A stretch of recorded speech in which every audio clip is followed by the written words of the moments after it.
There are three kinds of madmen you'll see on the battlefield. Those utterly insane, who only seek death. Those consumed by hatred, who see nothing around them. At the same time, the silhouette of a teenage boy also appeared inside the forest. And then Ian, the mysterious young man, began to speak some very strange words. Seeing that, Mason exclaimed in confusion, "What? What is he muttering?" Logan, standing beside him, suddenly shouted angrily, "Get back, move aside, I told you to move." However, Ian paid little attention and continued. Logan immediately raised his crossbow, his face full of hatred as he grumbled, "That bastard." Suddenly, Ian tore the scroll he was holding in half in an instant. Unexpectedly, a blinding shaft of light descended from the sky. Both Mason and Logan shouted in unison, "What is that?" Lightning magic. A bolt struck directly where they were. Both Logan and Mason were thrown far by the lightning.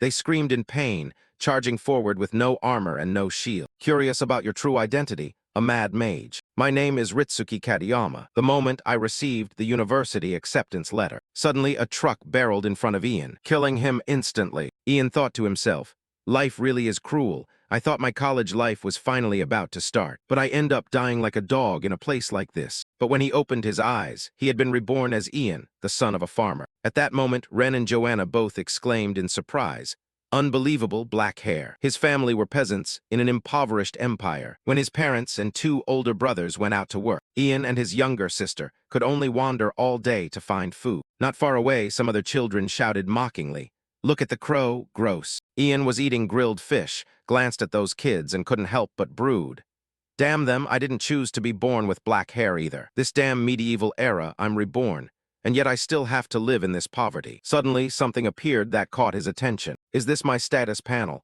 On it appeared the information, Ian Javan. "The system announced that you are unknown." Hearing that, he froze, able only to bemoan his fate. "Even with a status panel appearing, there's nothing I can do. Even if I plow the fields every day till I'm dead, it will still be a life of debt with nothing to gain. As the inheritor of that life from my parents, I don't even dare to dream of any profession other than farming." He also had no chance to learn anything extra. "I believe that if I could get an education, I could do well at anything. I wonder if there's anywhere that would take me." Ian's train of thought was interrupted by his sister's wide eyes. She looked at him and pointed to her small mouth dripping saliva. Quickly, Ian took out another grilled fish and handed it to her. "Eat this too." Men happily took it. "Thanks, brother." Then she excitedly said, "Let's go have dessert." He eagerly agreed. "Okay, let's go." A while later, in another part of the forest, Ian warned, "Don't wander too far, okay?" Men nodded lightly, then focused on nibbling the dessert fruits. He looked at her and smiled softly, thinking, "It's like I just taught her to eat dessert not long ago. She's grown so fast." Just then, a noise nearby drew Ian's attention. He spotted a large dark shape hiding in the bushes. He stepped closer to get a better look. Ian cried out in horror when he realized what it was. A huge bear had suddenly appeared, its eyes blood red. It roared violently at the two siblings. In an instant, it extended its sharp claws, aiming straight at them. Ian hastily wrapped his arms around his sister and scrambled backward in panic. Suddenly, a bolt of lightning struck the bear. Its whole body was immediately burned black. Finally, it collapsed to the ground before the two children. At that moment, Ian heard a voice call out, "Good heavens, I may have gone a bit overboard." "Farewell, little one," the person cheerfully asked. "This is the Feldenberg territory, right?" Ian was a little wary of the person before him. He stammered, "Yes, that's right," but thought to himself, "Did this person kill that bear? Who is she?" The other introduced herself. "I am Eredes, a traveling mage." Ian marveled, a mage. They are powerful beings who appear on the battlefield, wielding exquisite skills and terrifying destructive power. Why would someone like that be in such a remote town? Eredes sneered, "I'm looking for a black-haired boy living in this town. Besides you, is there anyone else with black hair?" Ian immediately replied, "No, it's just me." She surveyed him and said, "Then it seems I've found the right person." Ian felt a bit suspicious. He looked at her and asked again. At that, Eredes recalled someone's words. "Find a black-haired boy in Feldenberg territory. If you take him as a disciple, good things will happen." She examined the protagonist carefully and thought to herself, his eyes full of curiosity mixed with fear. With his lively yet adorable nature, could taking this kid as an apprentice be enough? Thinking that, Eredes laughed out loud. "Truly, that space mage." Ian frowned, thinking, "I've heard mages are eccentric and frightening, but this one is very kind." The magic earlier was indeed terrifyingly powerful. She had defeated the bear with a single strike. Seeing that, he directly asked, "Mage, may I ask you something?" "What is it?" "About the magic you used on the bear just now." Eredes stepped closer, pondered for a moment, then said excitedly, "It seems you have an interest in magic." He replied, I've heard magic is terrifying, but seeing it with my own eyes is truly wondrous. Eredes replied quickly, it's nothing special. As long as you learn, you can do it easily. After all, anyone can wield magic. Hearing that, Ian's cheeks flushed. He murmured sheepishly, if anyone can I also learn magic? Eredes broke into a bright smile and looked straight into Ian's eyes, rubbing his head. Of course, with a good master it's entirely possible. You can become a mage too, Ian. If you want, I can teach you magic. As she spoke, Eredes reached out her hand to him. So, do you want to be my disciple? Ian looked at the woman before him, deep in thought. This could be a chance to change his life, because it meant a path other than farming it open. He decisively grabbed Eredes's hand and said clearly, yes, I humbly accept your guidance. The next morning, in Ian's village, suddenly a large book thudded down onto the table right in front of him. Eredes loudly reminded him, the most fundamental foundations of magic lie in the Maronius language. Earlier, Raven had told both Eredes and Ian, I understand, be careful and travel safely. Even the Lord nodded in agreement. All right, keep it in mind. Eredes breathed a sigh of relief and said, it was hard to get permission from the parents and the Lord. You must work hard. Ian slammed his hand on the table and declared firmly, I'm ready. She asked him once more, all right, shall we begin? He immediately replied, yes. Maronius language 53% in progress. By then, Ian had read quite a few books. He also gradually pronounced the language more fluently than before. Later, the system announced, Maronius language 99% in progress. Maronius language 100% complete.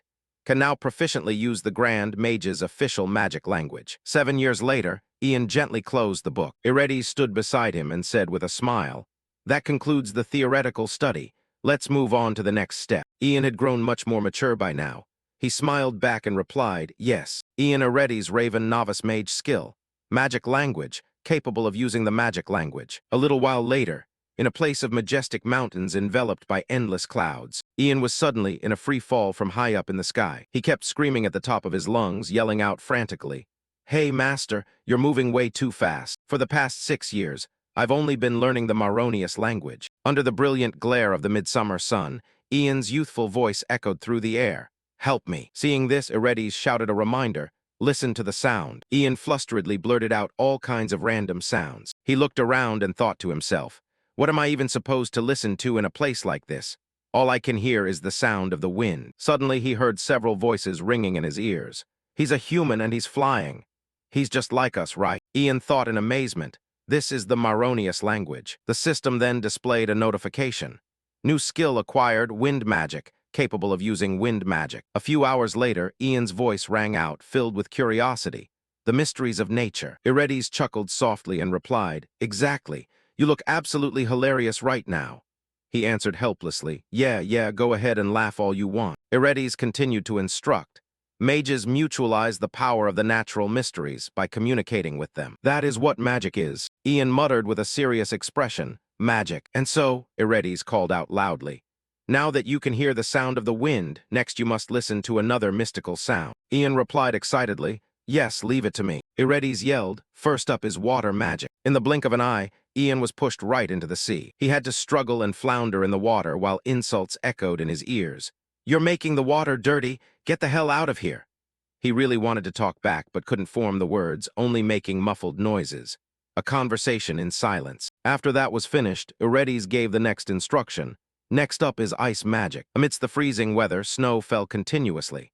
Ian sat shivering inside a barrel as a voice whispered in his ear, human, your body is getting cold. As soon as he conquered the next power, Eredes praised him.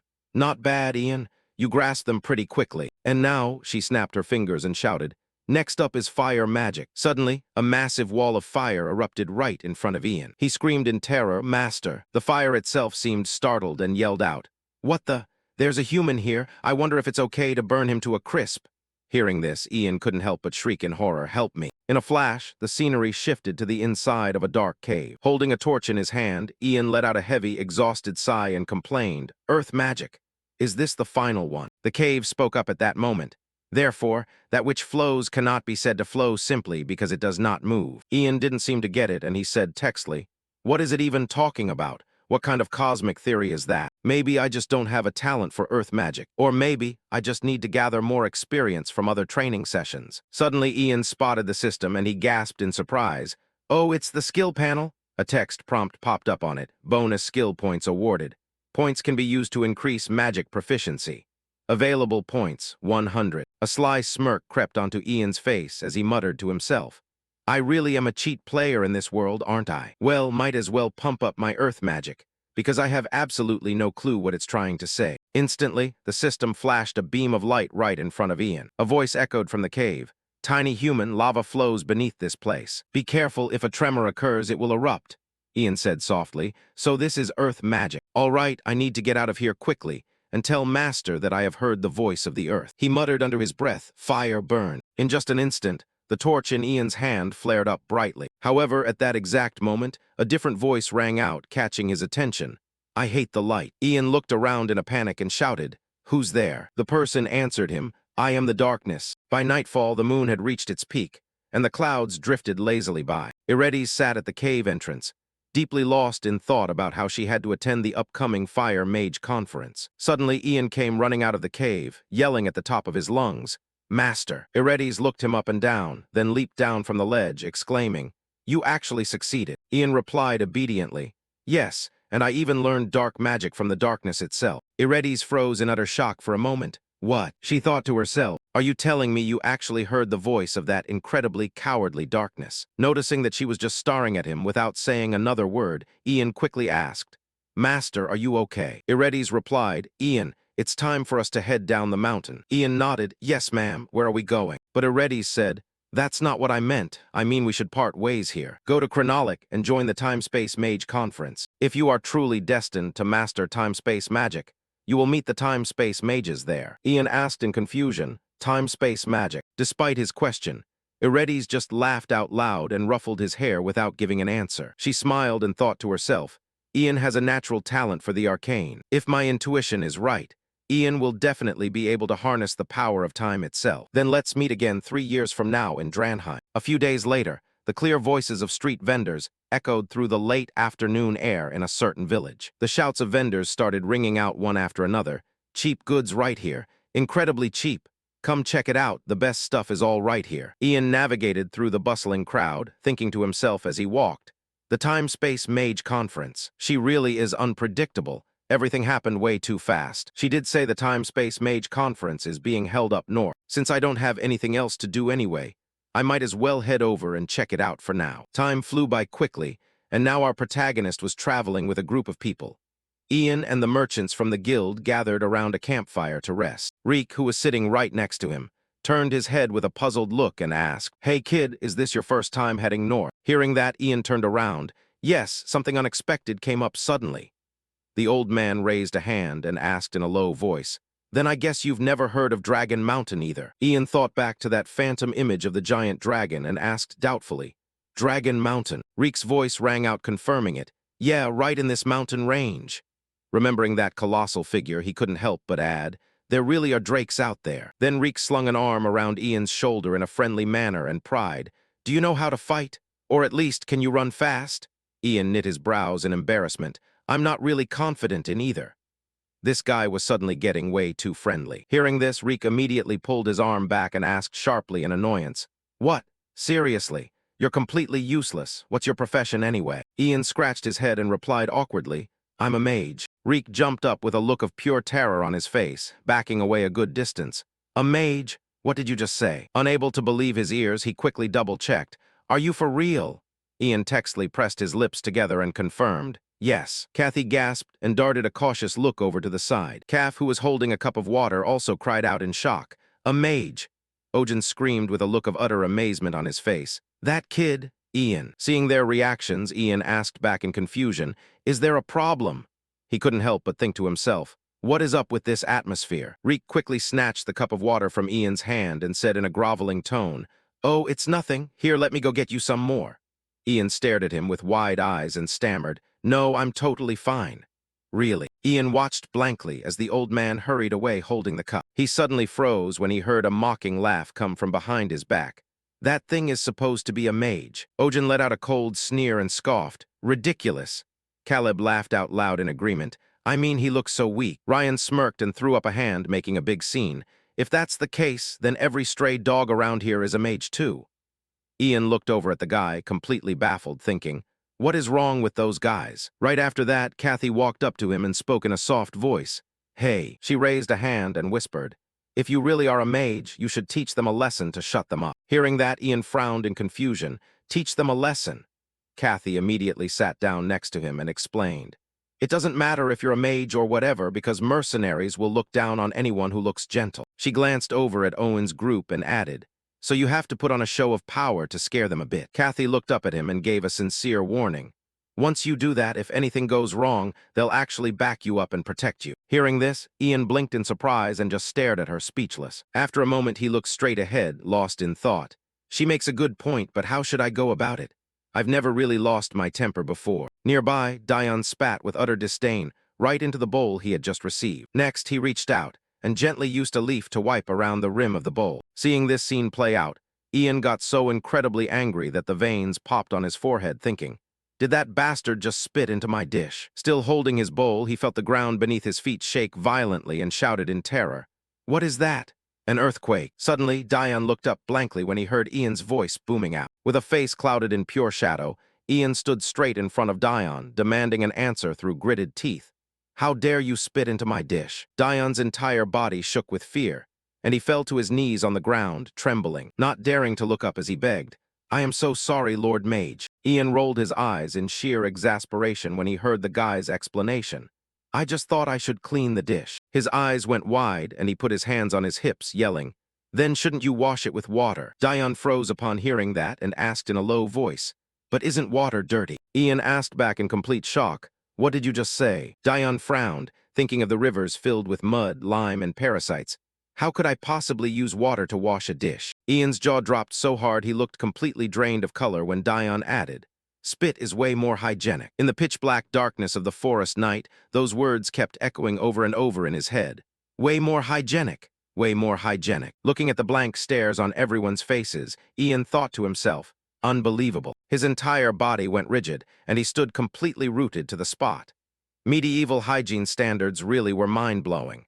One of the mercenaries reached out to gently touch Ian and called, Lord Mage. Next, a faint smirk played on Ian's lips, and he quickly began chanting a magic spell. Streams of bright red light quickly flew straight into the nearby burning campfire. The group jumped in shock when they saw the flames shoot high up into the sky. They all stared fixedly at the fire, letting out cries of disbelief.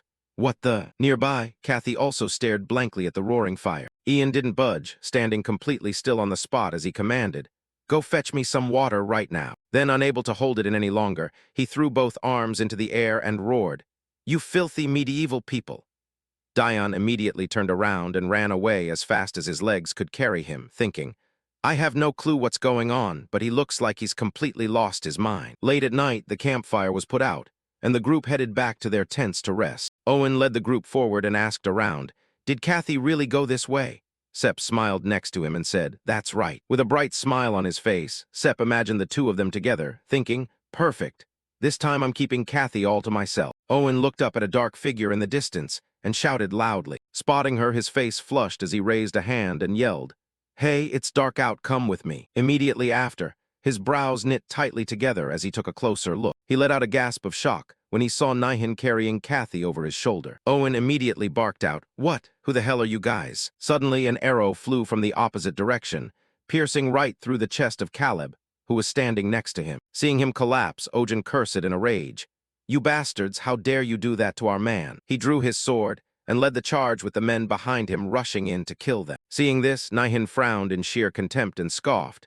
This weak bunch doesn't look like much at all. Suddenly, Kathy, who was slung over his shoulder, snapped her eyes wide open. She then bit down with all her might into Nathan's shoulder, making him let out a sharp cry of pain. Nathan let go and violently slammed Kathy down onto the ground, clutching his wound tightly. Her whole body trembling, she immediately scrambled to her feet and quickly ran away. Clutching his shoulder, he watched Kathy run off into the distance and roared, the target is escaping after her. Inside his tent, Ian lay with his head resting on his elbow, deep in thought. His brows were knit tightly together, and his mouth kept muttering continuously, spit is absolutely unacceptable. Suddenly, Ian sat straight up in a panic when an urgent voice came shouting, humans! Humans are coming! Wake up, hurry! Ian sat completely still on his bed, looking utterly confused. What is this? He looked outside as a shouting voice echoed from the camp. Lord Mage. With a look of pure panic on his face, Reek pulled back the tent flap and yelled, "We've got trouble." At night, the bright full moon illuminated the entire forest. When Ian stepped out of his tent, he saw the men locked in a fierce, brutal battle. A man swung his blade, effortlessly cutting down an opposing soldier right in front of him. Stomping his foot onto the corpse, he barked out orders. "I don't care, just kill them all." Nihin raised his sword high, looking around at the men and added, "Find that woman." Kathy tightly gripped the straps of the bag she was wearing, hiding behind a nearby tree trunk. Terrified, she clutched her head and crouched down anxiously, thinking, "What should I do? At this rate, I'm going to get caught." Suddenly, Kathy gasped as she felt the tip of a sword pointing directly at her head. Victor looked down at her with a cold, haughty stare and said flatly, "So here you are." A vicious smirk crossed his face and he barked fiercely, "Get up right now or I'll chop your hand off." Kathy's entire face went pale, and her whole body shook violently with fear, thinking, "It's over." Right after that, seeing that she wasn't moving, Victor raised the sword in his hand high into the air. Suddenly his eyes went wide, and he looked behind him in absolute shock. A powerful blast of energy came rushing from afar, sending Victor flying backward. Not too far away, Ian stood with his hand raised, the residual magic around him not yet faded. Kathy immediately snapped her head up to look at him. Ian reached out and quickly grabbed her hand, pulling her up. A gentle smile touched his lips as he gave a soft reminder, "Stay close and follow me." Kathy stared at him in a daze, pressing her lips together without saying a single word. A group of people formed a straight line, each placing their hands on the shoulders of the person in front of them. Reek, standing at the very back of the line, threw up an arm and shouted loudly, "The Lord Mage is ready." Hearing this, Ian placed a hand over his chest and closed his eyes, thinking, "Good then." His lips moved slightly as he began to chant, "Oh, darkness." Immediately after, sparks of magic light flashed across the sky. Ian raised a hand, and streams of dark aura and blue light quickly gathered together. Seeing the dark aura manifest around them, everyone cried out in terror, "What on earth is this? Is the entire place being swallowed by darkness?" Shouts of panic erupted. "I can't see a thing. Damn it, light the torches." Torches were quickly lit up one by one. In the pitch blackness, Ian led Reek's group forward, thinking, "Good, if we just keep moving like this." Suddenly, the system panel flashed open. Skill activated, dark vision, allows clear sight in total darkness. Out of nowhere, a loud shout shattered the dark night. Aeon appeared right behind Reek holding a torch and announced loudly, "Over here." He immediately raised his sword high. "Where do you think you're running off to?" Reek looked utterly petrified, shaking like a leaf. "Spare me." Ian turned his head back from the front, his eyes flashing with a brilliant blue light, thinking, "Fire burn." Along with a terrifying roar, the flames from the torch exploded outward, completely engulfing Aeon. In the blink of an eye, the guy collapsed onto the ground, covered in severe burns. The remaining men froze dead in their tracks at the sight, completely paralyzed with shock. Ian gritted his teeth and stared intently in that direction, thinking, this should be enough to scare them all. Right after that, panicked cries rang out one after another. "It's a mage! There's a mage over there!" Seeing this, Nihin raised his sword, took the lead, and charged forward as everyone rushed in. Suddenly, the crowd froze dead in their tracks, not daring to move an inch. Andrian also stood there paralyzed with fear, completely motionless. Right in front of his face was the massive head of a giant drake, and immediately following it was a horrific scream accompanied by the sound of loud crunching and swallowing. Witnessing this scene, everyone around was scared absolutely stiff. Even the protagonist could only stand there, completely rooted to the spot. He looked at the glowing eyes and the long tail, thinking, a drake. Nihin stared at the fresh blood dripping from the beast's mouth as it let out a low growl. Right after that, he immediately turned on his heel and bolted. Reek raised a hand and pointed in that direction, his voice trembling as he said, "Sir Mage, there's a dragon." Ian cast his eyes toward the drake, sighing inwardly, "This is bad." Finding himself caught in its gaze, he thought in a panic, "At this rate, we're completely done for." The system's voice rang out, "You have witnessed the primal mystery." Ian looked at the notification window before him, letting out a confused hum. The screen continued to display, "New skill acquired, summoning magic, capable of communicating with and summoning mystical creatures." Ian stared at the drake in front of him, wondering, summoning magic. Furrowing his brows, he began to deduce, could it be that even that drake over there is just like the mysteries I've encountered before? He tightly clenched his trembling fist. If that's the case, then, hearing Ian's call, the drake tilted its head slightly. "Oh, Drake." Reek and the others also stared at him in sheer terror. "Sir Mage." The drake opened its massive maw, its eyes narrowing slightly as it glared down at Ian. With a perfectly calm expression, he continuously reassured himself, "It's fine, I can do this." Rays of blue light began to flash from Ian's body, because the mystery has never once betrayed me. He placed a hand firmly against his chest and shouted, "I am your friend." With a dead serious expression, he raised a finger and pointed at the Drake, adding, "Friend, no bullying, no fighting." The Drake narrowed its eyes at him, letting out a series of low rumbles. Another person looked over anxiously, whispering, "I wonder what it's saying."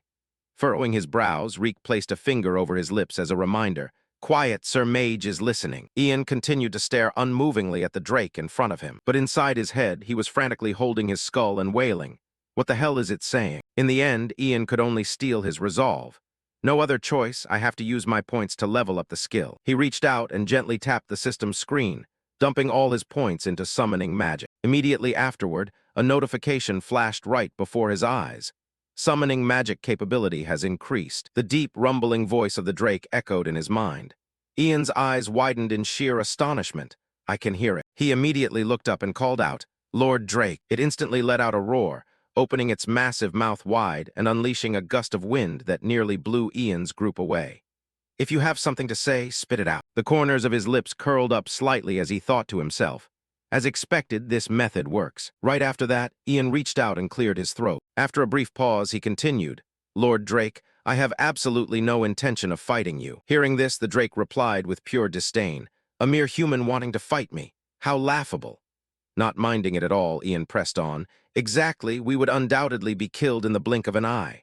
To a powerful entity like you, Lord Drake, we aren't even worth your time." Hearing that, it questioned him in confusion. "Are you asking me to spare your lives?"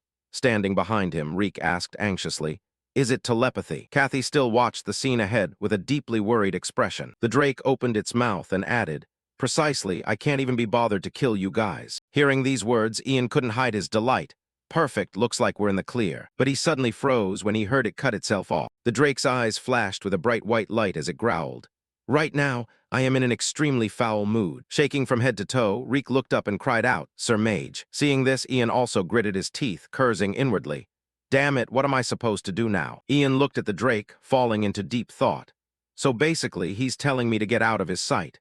There's no other way, I'll just have to address this directly. Right after that, he looked up at the beast and called out loudly, "Lord Drake." Standing his ground, Ian held out a hand and inquired, "Why is your mood so terrible?" The Drake shot back with utter contempt. "Why should I explain that to a human?" It calmly listened as Ian's voice rang out in response.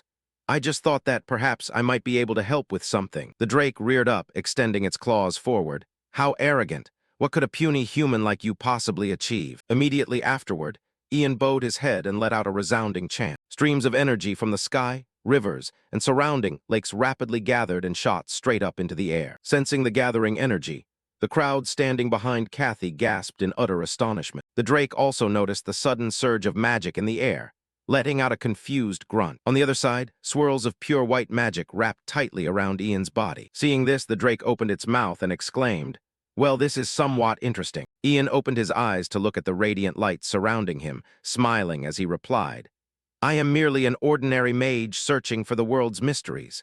Therefore, I hope to offer what little strength I have to assist you." The Drake lowered its head, staring intently down at him. After a long silence, its voice finally boomed in agreement.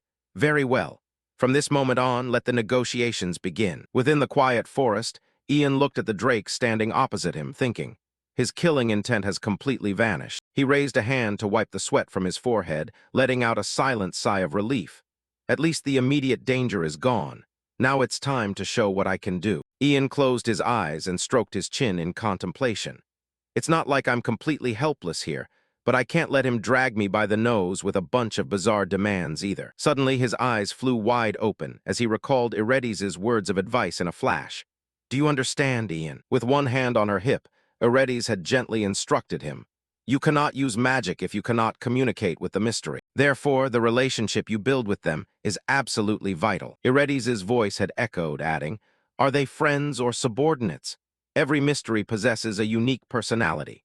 For a mage, the core requirement is to understand and empathize with the mystery's emotions." Snapping back to reality, a faint smile tugged at the corner of Ian's lips. That's right. For a mage, the absolute most important thing is communication tactics. "All right, let's see how I handle this Drake." He cast his eyes to the side, whispering, "Manifest skill window." Right after that, Ian let out a surprised gasp when he saw the notification panel. Advanced summoning technique by Demon. Contrasting his calm exterior, his heart was leaping for joy. This is exactly what I needed. Ian stared intently at the floating screen. On it, the text read, "No matter what, always offer them incredibly strong alcohol. The larger the body, the more high-proof the liquor needs to be." Following that, the words on the screen continued to flash. "Flatter them as much as humanly possible." He froze in place, asking blankly, "What the hell is this?" Ian slumped to the ground, thinking in despair, "This is a disaster. An introverted loner like me could never pull this off." Sensing his thoughts, the Drake wondered in confusion, "What is a loner?" He immediately snapped his head up, filled with absolute determination.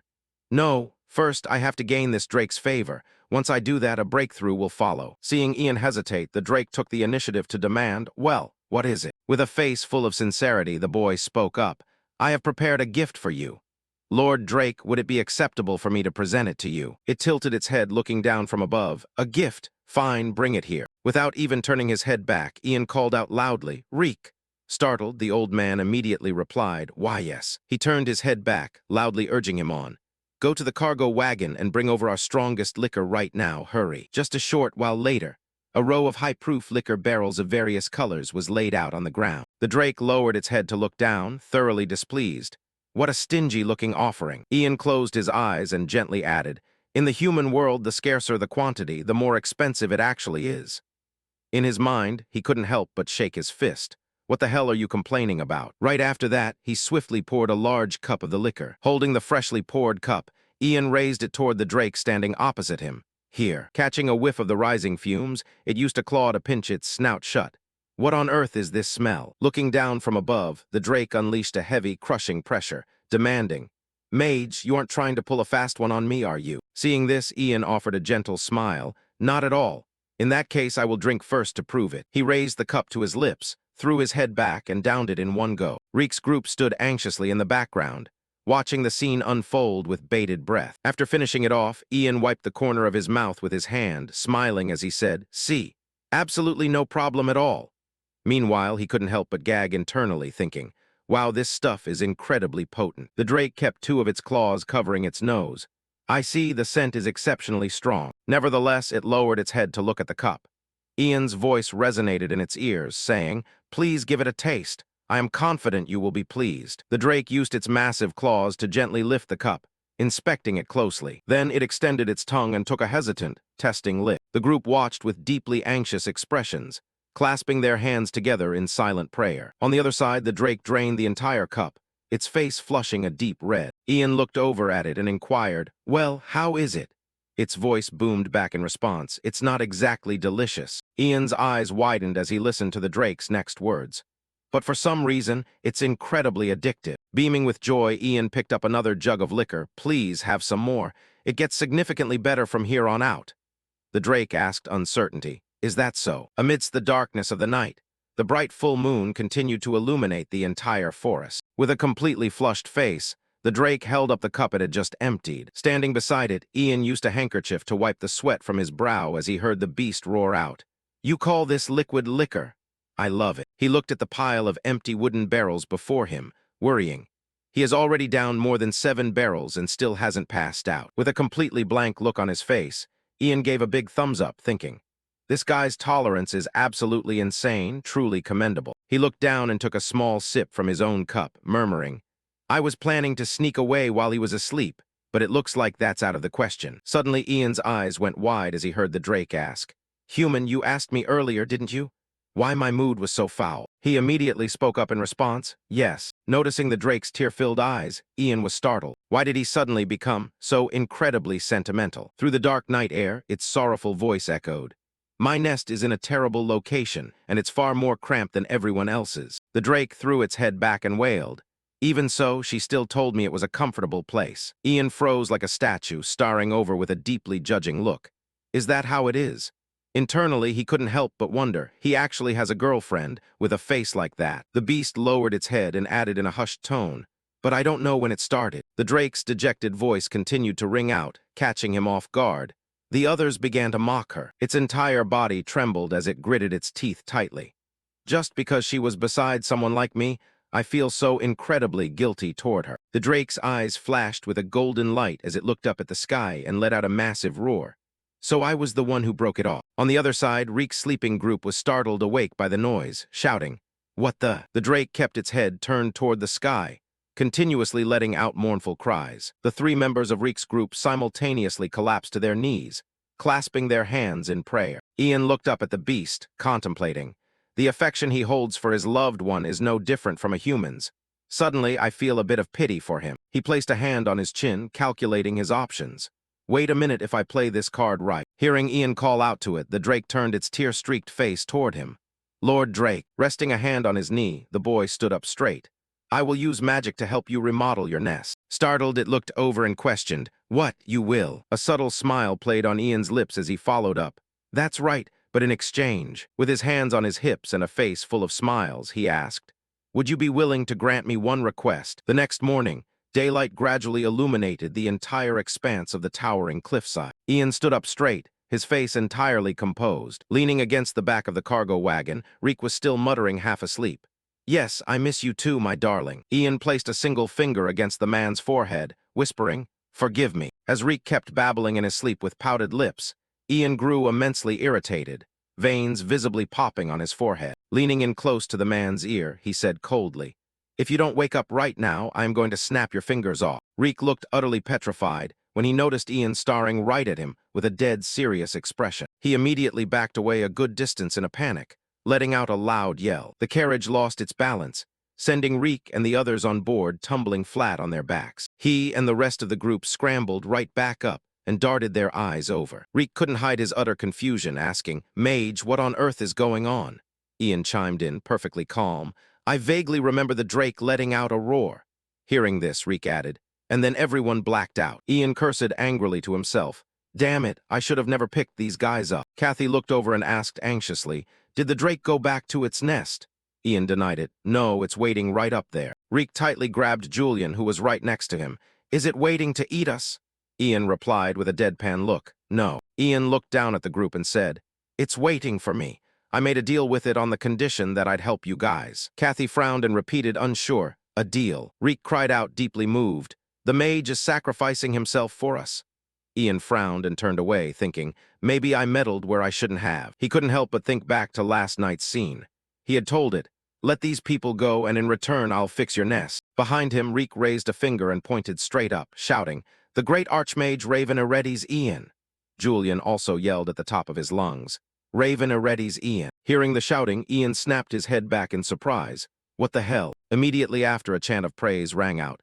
"Master Ian is so cool, defeating the drake, roaring right back, crushing it." The voices of Reek and his 2 companions echoed continuously. "So badass, cursing out the drake, incredible, telling it off." They roared in pure excitement. "And in the end, you actually made the drake submit." With tears streaming down their faces, Reek's trio pumped their fists and yelled, "Submit." Reek immediately stepped forward and barked out, "From this day on, we ride or die with the mage. We will protect you with our lives." Andrian, right behind him, instantly chimed in at the top of his lungs, "Amen." Ian stared back blankly, thinking, I don't even know what these guys are talking about. He raised a hand, pointing at the 3 of them as he instructed, "Have everything ready to move before I get back. Do not leave without me." Reek placed a hand over his heart and promised, "Don't you worry, we are one entity now." Ian muttered blankly, "All right." Seeing him leave, Reek immediately turned around and ordered, "All right, first things first, let's do a head count on the mercenaries." Kathy knit her brows, staring pensively in the direction Ian had just gone. And then she turned and headed deep into the forest. Inside a narrow cliffside, the drake's voice echoed as it introduced, "This is my nest." Ian looked around the cavern, letting out a gasp of horror. Seeing this, the drake let out an angry roar. "What's with that reaction? It's way too late for regrets now." Ian quickly threw his hands up in denial. "I didn't mean it like that. I'm just checking the place out." Ian looked around with a heavy scowl. He was already exhausted, and using the Maronius language made him even more tired. With a face full of sheer exhaustion, he let out a heavy sigh, thinking, "Let's get this over with quickly so I can get some sleep. If I just push those protruding boulders back into the walls to smooth them out, it should open up the place a lot." Immediately after, Ian closed his eyes, quietly sensing the fluctuations of energy. After a moment, his lips moved slightly as he chanted the spell, "O Earth." The Earth energy manifested and asked, Is it you again, human? Ian looked straight ahead with a dead serious face. I have a request. Her voice echoed back in flat refusal. Not interested. I'm busy. Seeing this, he let out a silent sigh, thinking, she really can't stand me. Seeing Ian open his eyes, the Drake immediately pried. How did it go? Ian crossed his arms and replied, Earth refuses to talk to me. I'll try again when she's in a better mood. Ian's brows knit tightly together, thinking, I'll probably just get rejected again. Hearing this, the Drake could only accept it. Well, if Earth rejected you, there's nothing we can do. Ian blinked in surprise, unable to hide the shock on his face. The Drake lowered its head with a look of utter disappointment. Clearly, she is just not my soulmate. Thank you for trying your best for someone like me. Ian couldn't help but want to comfort the creature. The Drake looked straight ahead and asked, What is your mage name? Ian's voice rang out in response, Raven Eredes Ian. The Drake extended a claw and said, I am the long-tailed Drake. Let's be friends from now on. Ian reached out and gently shook the claw, saying, Long-tail. The two firmly held hands, staring quietly at one another. A prompt flashed across the screen. New skill acquired, Drake summoning magic. You can now call upon your friend, the Drake, for aid. If it is a request from a friend, he will gladly answer. Looking at the notification, Ian thought sadly, I got the skill, but I can't believe I couldn't do anything for my friend. Suddenly, the Drake's voice broke his train of thought, making him look over. The Drake gestured with its arm, revealing a massive pile of treasures behind it. To celebrate our new friendship, this is for you. Take as much as you want. Staring at the massive heap of gold and silver, Ian thought to himself, just like Master said, the dragon race loves collecting treasure. Looks like the relatives of dragons are no different. He reached down and picked up a sparkling gemstone, thinking, too bad. If Earth saw these gems, she'd probably listen to me instantly. Suddenly, he froze right on the spot. Ian blinked, a sudden realization hitting him. Wait, if I use this the right way? He immediately turned his head and asked, Drake, mind if I draw a few lines on the ground? The Drake looked at him in total confusion, asking back, draw. After a long while, Ian stood quietly, staring down at the gemstone sitting right in the center of the magic circle. He pressed his lips together, thinking to himself, I almost forgot the method Master taught me. Ian looked at the light radiating from the formation, thinking, if the arcane entity is throwing a tantrum, all I need to do is present an offering using a magic circle. The Drake stared over, completely baffled. What are you planning to do? Hearing this, Ian smiled and replied, just watch and see. Ian looked up cheerfully and shouted at the top of his lungs, Oh, Earth. A voice echoed through the space in response. What is it, young human? He immediately roared out, shift the stones, smooth out the walls. A blinding light erupted from the gemstone, illuminating the entire cavern, along with a faint blue glow. Lines of ancient incantations continuously manifested in the air. The rocky walls began to crack, quickly receding backward. Sunlight from the outside poured into the interior through the newly formed openings. The Drake jumped in shock as the sunlight hit his face, his eyes going wide as saucers, completely unable to believe his ears. This is my nest. Looking at the incredibly luxurious cavern before him, Ian chimed in, It's a gift from me to you. The Drake cried out, his eyes glistening with tears of pure disbelief. Ian looked down with a proud smile. It looked like the creature was about to cry from pure emotion. He looked around the gorgeous cavern and screamed, It's so spacious, it's so beautiful. The Drake threw his head back and took a deep, heavy breath. It even smells good. He darted his eyes over to the side and asked, Ian, did you use magic to create this scent too? Ian immediately denied it. No. The Drake tightly grabbed Ian's hand with his claw, shouting, Thank you, my friend. He lifted Ian clear off the ground, absolutely ecstatic. With this place, I won't ever have to feel embarrassed in front of her again. Even if we have hatchlings, they'll be completely safe here. Ian gasped and screamed. I definitely wasn't planning that far ahead. Ian gave a helpless smile and replied, Well, as long as you like it, that's all that matters. After a moment, his feet finally touched the ground again. Man, Ian blankly touched his ear, lost in thought. What on earth is this? He quickly clamped a hand over his mouth in utter confusion. Ian looked at the frantic face of the Drake, wondering, why? The Drake let out a terrified shriek. Hey, are you okay? Is that blood? Watching Ian collapse onto the ground and black out, the Drake roared, Ian. Longtail grabbed Ian tightly, completely panicking, Buddy, wake up. Seeing Ian's face go a terrifying shade of pale made him panic even more, thinking, Oh my God, what am I supposed to do? Right at that moment, a voice echoed from the distance. Kathy came running up in a frantic rush. The moment he spotted her, Longtail's eyes went wide with hostility. She also looked up in utter terror. Kathy slammed on the brakes, her boots skidding hard against the dirt ground. Longtail gently set Ian down, and then he turned toward her, baring his fangs with a menacing roar. Kathy was trembling so hard her voice cracked a bit, but she still tried to stay calm, throwing her hands up to explain. Wait, Drake. Just hear me out. I'm Ian's friend, so please don't eat me, okay? Longtail tilted his head in confusion. Ian? Friend. Right then, Ian stirred slightly next to them, letting out a soft groan. Both of them instantly snapped their heads over to look at him. His eyes were still tightly shut, his face contorted in pure agony. The sky gradually began to darken. Inside a small room, illuminated only by the flickering light of a candle, Ian finally, slowly opened his eyes. He half-consciously flailed his hand around, his subconscious mind repeating over and over, "What time is it? Where's my phone?" Ian's hand suddenly brushed against something incredibly soft right next to him. Without opening his eyes, his groggy mind wondered, why is my phone so soft? Did the material turn into marshmallow or something? His fingers instinctively gave it a gentle squeeze as he thought, man, this is soft. Feels just like a cat's paw. Right at that moment, Kathy's voice rang out right beside him. Are you awake? Ian's eyes snapped wide open and he bolted upright, stammering in pure panic. Kathy, why are you here? Am I still dreaming? This dream feels like I'm recording a video on my phone. Kathy looked incredibly worried and immediately urged, lie back down for a bit, your head is still spinning. Sure enough, the next second, a massive wave of dizziness hit him, making Ian clutch his head. She quickly reached out a hand, asking, are you okay? Don't jump up so fast like that. He narrowed his eyes as the memories started rushing back. Oh right, I passed out. I overexerted my summoning level trying to communicate with the Drake. Thinking of this, Ian slowly looked up at Kathy, and then he immediately pulled his hood down to cover almost his entire face, panicking internally. Damn it, did she see everything? This is so embarrassing, I want to disappear. Once he calmed down, he looked around the room and asked, where's the Drake? She hesitated for a moment before answering. He suddenly left. Ian let out a sigh, deducing in his head, did that guy go look for her? He scratched his head awkwardly, sorry for causing such a mess. Kathy looked at him gently and shook her head. Don't worry about it, I'm completely fine. Ian went quiet for a few seconds before remembering something else. By the way, how did you even get in here? Packed with a Drake around, shouldn't it have been almost impossible to get past? She recounted the whole thing seriously. I just told him I was your friend. He asked back, completely incredulous, how? In Maronius. Kathy looked at him, baffled. What's that? Ian's eyes went wide, thinking, what? Did she just barge in here using a translation app or something? But his exhaustion quickly caught up to him, making his vision blur. Man, I'm still so sleepy. Right then, Kathy seemed to muster up all her courage to speak.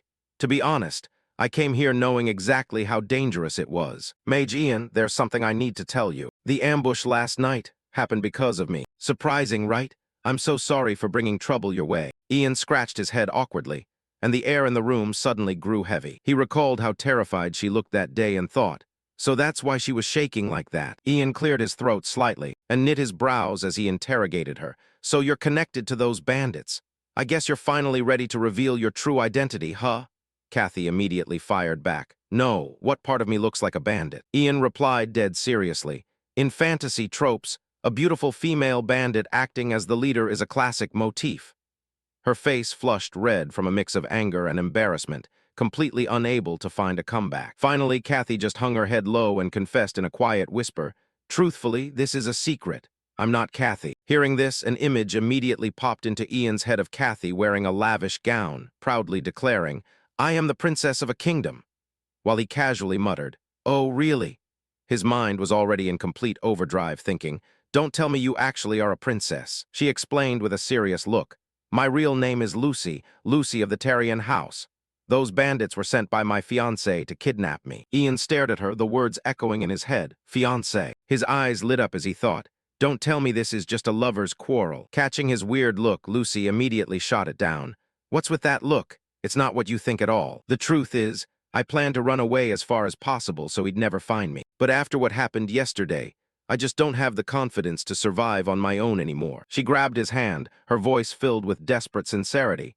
So please, Ian, help me escape. Ian asked in utter bewilderment. No, wait up. What exactly are you running from? Did your fiancé do something terrible? Lucy explained thoroughly with a fearful look. The Tarian house is a barony that rules over the Fianlep territory. Because we lack serving knights, we've always been threatened by outside forces. At this rate, the Tarian family will be wiped out in a territorial war. Ultimately, my family betrothed me to a knight who happened to be a former mercenary captain. Because he was the captain of the most powerful mercenary group at the time, The forces targeting our family backed off. In the beginning, even he seemed satisfied with the status of being a baron's son-in-law. But then, he started abusing the power that came with the position. He began building a harem, treating me like a complete laughingstock. My parents couldn't take it anymore and demanded to call off the engagement. But that man poisoned my parents. As she reached this part of the story, Lucy's voice choked up completely. She sobbed and continued. Because if the engagement was broken, he would lose all the power he gained, so he poisoned my parents and silenced all the servants. Ian scowled, cursing silently. This guy is an absolute monster. Lucy tried to compose herself and added, no matter how good he is with a sword, if he doesn't marry me, he's just a commoner. He can't inherit the Terrian family assets. That's why I ran away with the help of a servant.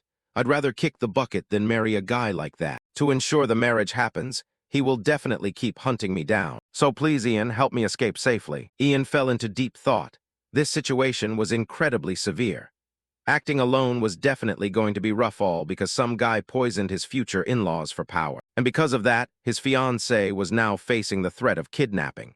This whole situation felt so incredibly convoluted, he didn't even know how to process it. I seriously cannot comprehend the mindset of these medieval rulers. Kathy kept gripping his hand tightly, her voice cracking. Please, I will definitely repay you.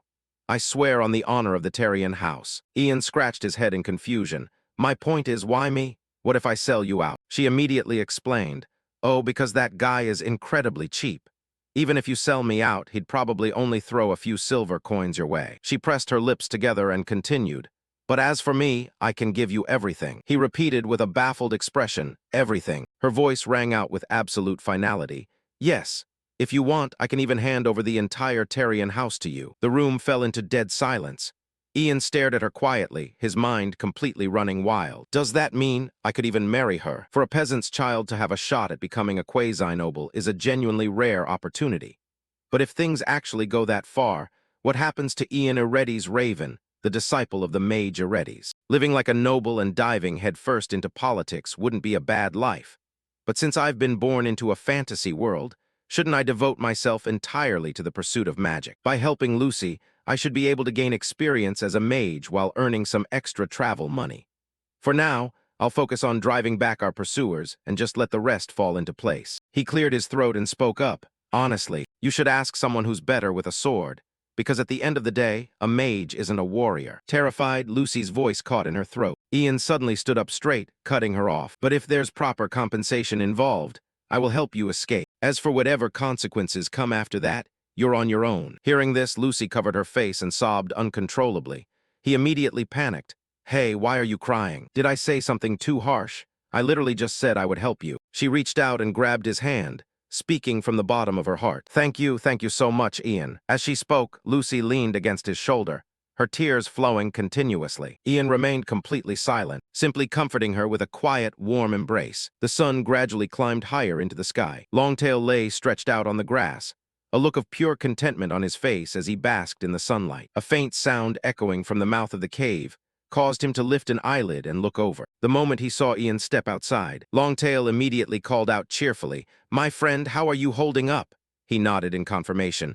"I'm good," while muttering under his breath. He's totally trying to work on his tan just to look cool in front of her. Ian glanced up at the sky and suggested, "We should head down the mountain soon. Everyone is waiting." "Thanks for the gift." Longtail looked at him happily. "It's nothing special. Hop on, I'll give you a ride." Ian didn't hesitate for a second and climbed right up. "Thanks, Longtail." Lucy stood right beside them, watching the two of them with a completely blank stare. Contradicting his gentle demeanor from moments ago, Longtail snapped his head toward her and barked. "Hey, Ian's girl, you get up here too." Ian shook his head to stop him. "Hey, Longtail, it's not like that."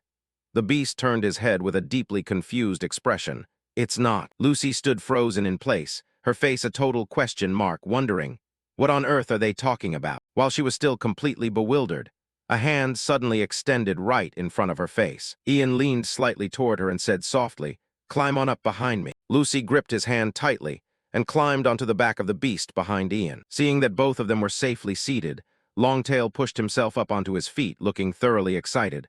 "All right, let's head out then." He gave his long tail a powerful flick and bolted forward like a gust of wind. Meanwhile, in another part of the forest, Andrian looked around anxiously and urged the others on. "Let's move, time to hit the road. You saw it yourself." Every single mercenary who came with us has been completely wiped out. If those bandits are still lingering around here, we're as good as dead too. Julian gritted his teeth and countered. But would bandits really just wander aimlessly through the woods? Besides, if they had any brains at all, wouldn't they have retreated by now? Still, duty called. Andrian immediately shot back. People who become bandits don't have brains in the first place. They are absolutely going to hunt us down. The two argued back and forth for a moment before simultaneously turning around. Sir Reek, what do you think? Reek was currently sitting silently on a large boulder, his chin resting on both hands as if he were contemplating something incredibly serious. Suddenly his eyes snapped wide open. After a few seconds of silence, Reek delivered his conclusion. Let's wait for the mage. Andrian furrowed his brows and questioned, What? Julian happily gave a thumbs up in approval. As expected, we'll go with the guild leader's decision. Reek crossed his arms and smiled with absolute confidence, thinking to himself, he literally defeated a drake. There's no way he'd bite the dust here. He must have run into something that delayed him. They believed it without a shred of doubt. But a mere 10 minutes later, they were ambushed by the bandits. With their faces swollen from the beating, they regretted it deeply, thinking, we should have run instead of waiting. Connor raised a hand and warned, Hey, cut out the crying. I'll make this quick. The other three wept like rain, trembling as they begged, Spare us, we'll give you absolutely anything. Hearing that, the old man slowly sheathed his sword and began to negotiate. In that case, hand over the girl. Reek froze instantly. The girl. Connor stepped right up to his face, his voice dropping into a menacing threat. That's right. I heard there's a remarkably beautiful woman with blue-black hair. Stop playing dumb. Reek opened his mouth and stammered, Be blue-black hair. Beside him, Andrian turned to him blankly and repeated, A beauty. Right at that exact moment, both Julian and Andrian realized almost simultaneously that the person Connor was referring to was Kathy. Connor looked down at the three of them again and demanded, Where is she?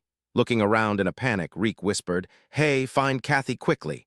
Julian searched frantically while trembling. Where did she go? A few seconds later, the three of them practically screamed at the exact same time. She's not here. Hearing that, the old man immediately drew his sword once more, his voice freezing cold. I see how it is. The three huddled together, sobbing as they pleaded, Please spare us, Sir Mage. Right at that moment, the ground shook violently. The bandits turned their heads in a panic, looking around wildly. What the hell is that? Reek was so overwhelmed with emotion he nearly burst into tears as he shouted, The mage brought a drake with him. We're saved. Connor furrowed his brows in utter disbelief. A mage, a drake. A bandit standing behind him suddenly widened his eyes and screamed, Hey, over there. From the distance, Longtail was barreling toward them at a terrifying velocity. The old man narrowed his eyes, noticing the girl riding on the back, and wondered, Isn't that the girl? The cohort beside him swallowed hard, his voice shaking, Maybe. But isn't that thing she's riding right now a literal drake? Connor's face turned completely pale in an instant. He practically shrieked at the top of his lungs, Run. Under the bright morning sunlight, an emotional voice rang out. I am so incredibly glad you're safe. Lucy looked at Reek, who had a black eye, as he raised a finger and said, It's a good thing you were with the mage, otherwise those guys would have definitely done something horrible to you. Lucy couldn't help but whisper, I think your face looks pretty horrible right now. With one hand on his hip, Andrian wondered out loud, How did those guys even know about Lucy? Standing beside him, Julian gasped in sudden realization. Come to think of it, the moment they arrived, they were looking for Kathy. Doing something like that under the Holy Angel Church is just crossing the line. Listening from behind them, Ian fell into deep thought over those words. The Angel Church. His gaze turned sharp as steel. It's been a long time since I last heard that name. Ian couldn't help but recall the world's largest religious organization. The Angel Church. Their doctrines strictly forbid turning believers into slaves, but human traffickers and slave traders have long discarded those commandments. Crossing his arms, Ian silently calculated his next move. More importantly, even after seeing a mage and a drake, those guys still refused to give up on Lucy. He stood still, staring at her figure nearby. Those hunters are incredibly persistent. Do they seriously want to force a marriage that badly? Thinking of Connor's group, Ian's entire face grimaced, thinking, This is bad. At this rate, it's only a matter of time before we're found out. Then he turned his head to the side. Longtail, can you do me a favor? The beast cast its eyes over and replied firmly, Of course, just say the word. With one hand on his hip, Ian requested, I want you to drive all of those people away. If necessary, you can kill them. A bloodthirsty gleam flashed in Longtail's eyes. If it's a request from my friend, I am more than willing. He leaned over, watching the creature's back as it rapidly departed. Ian stood rooted to the spot, quietly processing everything. Of course, I didn't actually want to order a slaughter, but this is a medieval fantasy world where killing is entirely commonplace. If I want to survive in this world, I have to adapt too. Suddenly he flinched, letting out a painful groan. Ian reached up to support his head, thinking, I guess I used too much Maronius language again. Seeing this, Lucy immediately rushed over to support him, asking with deep concern, Ian, did you overexert yourself? Holding his head, Ian replied, I'm fine. She furrowed her brows and grumbled, You call that fine? With gleaming eyes, Reek stroked his chin, staring intently at the two of them. Watching their intimate interaction, he inquired, You two seem remarkably close. Are you guys dating? Afterward, Ian closed his eyes, resting inside the carriage as they departed alongside Reek's group. Sensing a sudden flash of light, his eyes snapped wide open. Ian looked at the notification screen, which read, Your Drake has just killed another person. He fell into a startled contemplation. That makes 11. This automatic summoning magic report system is incredibly convenient, though it's a shame I can't summon him right in front of me instantly. He kept his eyes locked on the notification window floating before him. Suddenly, a voice called out in his ear, Ian. He answered softly, Long Tail. On the other side, the beast unleashed a torrent of flames toward Connor's men and replied, I've chased off every single one I could find. Ian crossed his arms, a bright smile on his face. Thank you, you've been an immense help. Longtail chuckled as well, answering straightforwardly. As long as it makes my friend happy, that's all that matters. Within the canyon, his voice resonated. Do you have to leave? He replied calmly, Yes. It's a shame, but it's time for us to say goodbye. Memories of their recent time together flashed through Ian's mind. Longtail couldn't leave the mountain range, so it was truly a pity they wouldn't see each other again. Lowering his head, Longtail spoke softly, Thank you for everything. He looked up at the beast, likewise. Suddenly, the creature looked down, an urgent expression on its face. Oh, right. Are you interested in the mystery of the Phoenix? Inside the city of Riverview, where a river split right through the urban landscape. Ian crossed his arms, unable to keep his thoughts from drifting. A phoenix. Longtail's words echoed in his mind.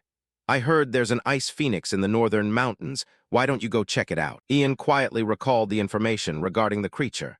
A phoenix is a bird that never truly vanishes, even in death. Not only is the legendary fire phoenix famous, but there are also ice, wind, and stone variants. They alter their forms depending on the environment, and are universally known as monsters with an incredibly high capacity for adaptation. Ian furrowed his brows anxiously, wondering, I wonder if I can actually summon it. Beaming with smiles, Reek's group quickly ran over to him. Sir Mage. He extended a hand and inquired, We're about to meet with the Lord.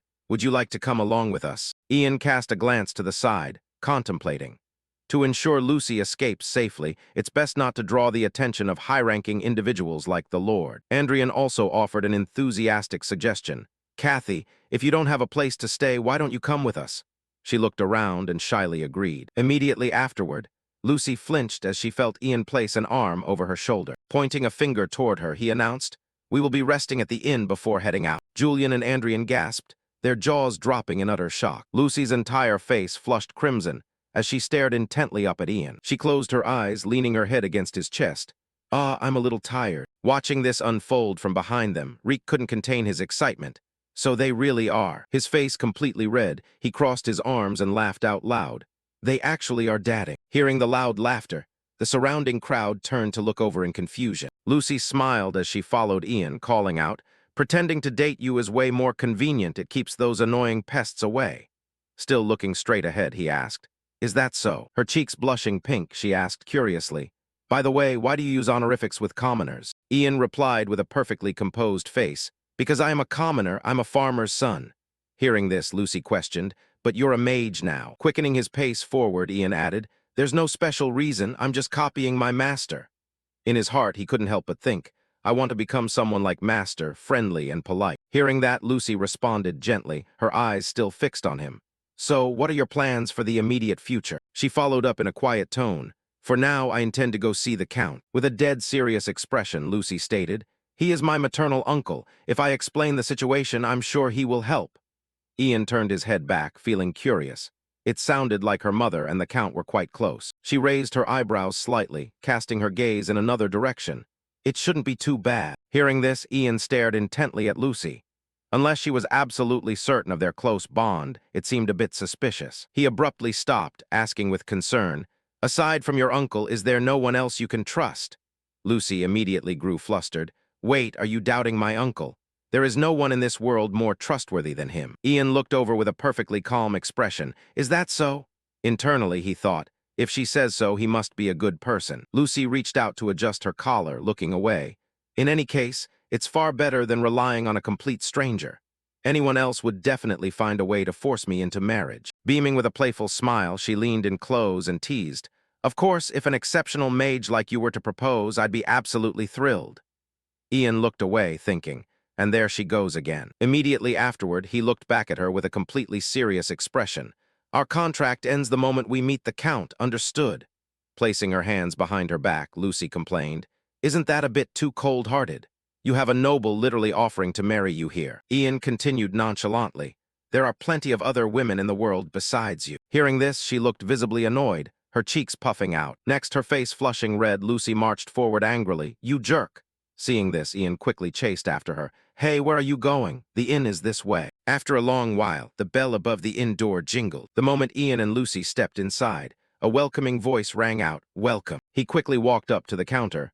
We'd like to stay for a few nights and use the bathhouse. Ian placed a coin purse on the table and inquired, Is this enough? Leon looked at the gold coins inside the bag, her expression turning deeply respectful. It's more than enough. I'll get your room ready right away. Immediately after, she extended a hand and pointed toward Lucy, inquiring, By the way, will the young lady be bathing as well? She instantly crossed her arms over her chest, completely on guard. No need, thank you. Ian scowled and cried out, What's wrong? Don't tell me you think the water is dirty too. Lucy's face flared red. Well, that's part of it, but... She clutched the brim of her hat and cried out in annoyance. Do I really have to spell it out for you? Ian looked over in utter confusion, remaining dead silent. Then he recalled medieval bathhouses, which had absolutely no partitions or privacy. Upon realizing this, Ian froze right on the spot in complete shock. He looked at Lucy's embarrassed expression and said, All right, I'll go by myself then. Her face filled with exhaustion, she reached up and pulled her cloak down, honestly. Instantly, the men in the room darted greedily lustful glares right over at her. Ian's eyes flashed with a sharp light as he scanned his surroundings. He immediately barked out, Lucy, pull your hood back up. She put her hands on her hips and stated haughtily, Call me Kathy. Ian rushed over, reaching out to pull Lucy's cloak back up. Hurry up, everyone is starving. She adjusted her cloak, grumbling angrily. Oh my God, what a pain. Henry and his crew nearby flashed a thoroughly malicious smirk. Looking inside the inn, the sound of gossiping voices echoed from their room. Did you see that woman just now? Philly spoke up, completely infatuated. I have never seen such a beauty in my entire life. Even next to him rubbed his hands together eagerly. She's an absolute angel descended from heaven. Henry thought of Ian's slender frame next to her and chimed in. She's only got one guy with her, and he's just some weak, pretty boy noble. He flashed a wicked grin and suggested, Why don't we take her for ourselves and have some fun? Felix immediately chimed in loudly. Sounds like a plan, but it doesn't look like they booked a room for a long stay. The corner of Henry's mouth twitched up. Then we have no choice. Even cracked his knuckles from behind and roared, We take her tonight. The next morning, inside a magnificent castle, an inquiring voice echoed.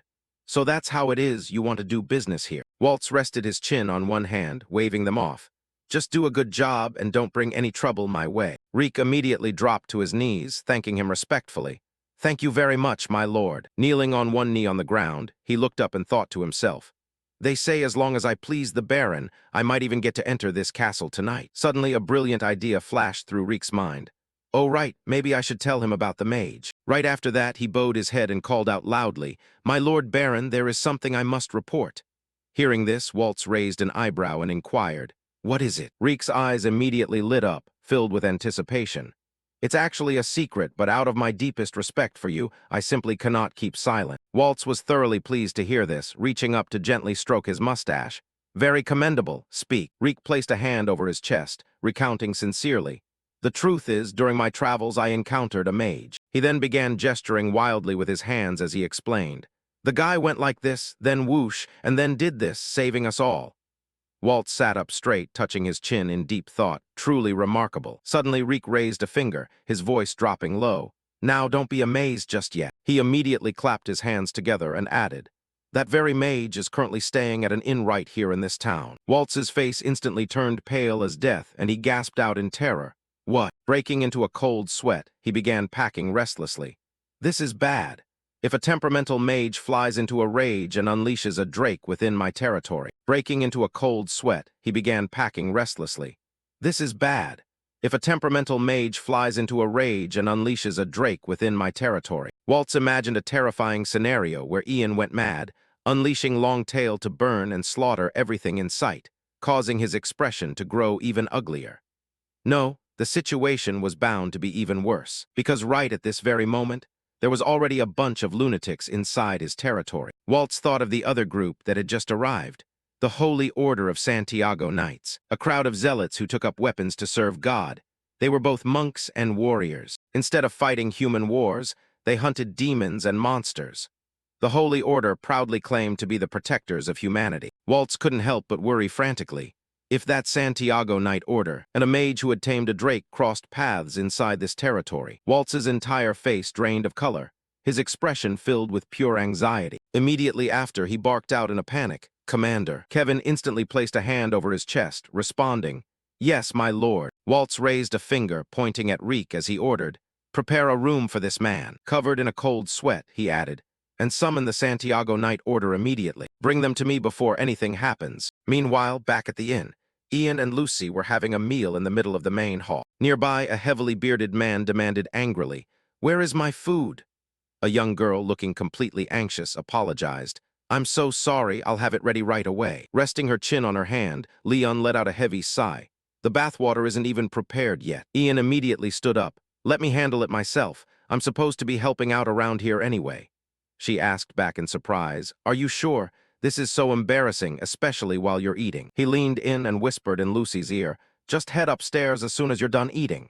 Hearing this, she nodded, "Got it." The moment Ian stepped out, Lucy continued sipping her soup line by line. Henry, watching her sit all alone from behind, flashed a devious grin. A moment later, Lucy finished her meal and quietly walked up the stairs by herself. Clasping her hands behind her back, she skipped cheerfully toward her room. Suddenly a hand shot out, grabbing Lucy's arm and stopping her dead in her tracks. "Hey there, lady." Henry looked at her, inquiring in a low voice, "Pardon me, but are you the companion of that black-haired young master who just went outside?" Lucy immediately yanked her arm back, demanding coldly, "Who the hell are you?" With a thoroughly sincere look, he placed a hand over his chest and replied, "I'm just a runner hired by him." Right after that, Henry flashed a gold coin and added, "He told me to take you down to the docks immediately." Hearing this, Lucy looked at him with intense suspicion. "I thought he went to draw a bath." The guy instantly defended himself. "Yeah, but it looks like something went down right behind the bathhouse." Thinking of Graham's crew, her face turned pale and white. "Don't tell me those bastards tracked us all the way here." Henry immediately held out a hand, urging loudly, "There's no time, please follow me." Lucy quickly followed his lead to leave. "All right." She quickly ran down the stairs right behind Henry. The front door of the inn was quickly pulled open. Terrified, Lucy hurried after his retreating figure as they walked away. Suddenly, she let out a sharp gasp and stopped dead in her tracks. Looking down from the high vantage point, Lucy saw Ian sitting by the courtyard below, watching over a boiling pot of water. Ian. At that exact moment, Henry raised a burlap sack high into the air from behind her. Immediately after, the back door of the inn slammed shut tightly. Sitting in the courtyard, Ian suddenly heard Lucy's voice shouting out, "Ian." He turned his head back in total confusion. Ian watched in bewilderment as Felix came swinging a wooden club right at his head from behind. He immediately ducked his head, effortlessly dodging the attack. The old man instantly tripped over his own 2 feet. Ian looked at Felix, who had collapsed right next to him, letting out a pathetic groan. Scowling down at the man, Ian thought to himself, "Looks like these guys aren't her fiancé's elite henchmen after all. They're just small-time thugs." Seeing Ian look over, Henry and even immediately urged loudly, "Hurry up." Gritting his teeth, Ian glared at the 2 figures and prepared to give chase. Felix scrambled right back up, blocking the doorway. "Don't even think about running." Ian held his head and let out a heavy sigh. "Oh my God, what a nightmare." Frustrated, he cursed internally, "Because of this idiot, I lost their trail." Immediately after, streams of brilliant blue magic light manifested into the air. Watching the wave of magical energy surge past him, Felix shrieked in terror. "What the hell is that?" Ian closed his eyes, sensing the surging power around him as he thought, "With my current pool of strength, I can't just toss magic around carelessly. I need to sort through the arcane entities willing to lend me power and find one I can actually control." In the pitch blackness, the dark energy answered back, "Human, the light is fading. It's the perfect time to cause some mischief. Let's play together." Ian's eyes snapped wide open, thinking, "This voice, Darkness. Next, he threw a hand high into the air, roaring, "Oh, darkness!" Felix screamed in sheer terror as he saw streams of dark aura erupting. What is this? Crouching down right where he stood, he shrieked frantically. Why did it get so dark all of a sudden? I can't see a damn thing. Ian's eyes flashed with a brilliant crimson light as he fired back. When I cast dark magic, I'm the only one who can see, you bastard. Immediately after, the sound of heavy blows echoed along with Felix begging, "Spare me." Suddenly, the distant sound of rapid footsteps approached as a group came running toward them. Ian snapped his head up, thinking, did this guy call for backup? He waved his hand, effortlessly dispelling the surrounding darkness. Ian looked down at Felix, who was slumped on the ground, and interrogated him. "Hey, where did you take her?" The old man burst into a manic grin and screamed at the top of his lungs. "Look, I can see again." Ian swung a wooden staff, cracking Felix hard over the head as he barked, "Answer me!" This utter piece of trash. Suddenly, a flash of white blurred right past Ian's face. He turned his head to look, finding a dagger buried deep into the wall behind him. Salvador stepped right in front of Ian, blocking him. "That's enough, young man." Ian's face grew dead serious as the old man interrogated him. "That darkness just now, were you the one who summoned it?" Keeping his composure, Ian stared back at the group and replied, "Yes, I am the mage who summoned the darkness." Salvador led his men forward, their eyes locking onto Ian with intense gravity. Ian knit his brows in complete bewilderment, glancing at him. This bloodlust is insane. Who is this old man? His face battered and bruised, Felix knelt on the ground, begging Salvador, "Please save me." He reached out, clinging tightly to the old man's leg, and wailed, "That mage tried to murder me for absolutely no reason." Hearing this, Salvador gasped out, "What?" Upon hearing those words, Ian's entire body began emitting a dark aura as he glared down at Felix, crying and clinging to the old man's leg. The corner of Salvador's mouth curled into a faint smirk. "So that's how it is." Clasping his hands behind his back, he stared directly ahead. If it's a mage we're talking about, then it's perfectly understandable. Under the afternoon sun, the pot on the stove was releasing thick plumes of steam. Ian lifted his head and asked in a freezing tone, "What exactly do you mean by understandable?" Salvador replied with absolute calm, "Isn't that just how mages are?" Holding his head high, he added coldly, "People who simply do whatever the hell they want." Hearing this statement, Ian trembled all over from pure rage. Next, his gaze swept over the rest of the crowd, thinking, what does this old geezer think a mage is? Ian tightly gripped the hilt of his sword and roared, "Stop talking absolute garbage." His face contorted with fury, he raised a fist and screamed, "That bastard attacked me first. Why would I just assault someone for no reason? Damn it." Immediately after, the entire area fell into a state of absolute, dead silence. Ian's entire body went completely rigid, a massive wave of panic hitting his chest. "Oh crap.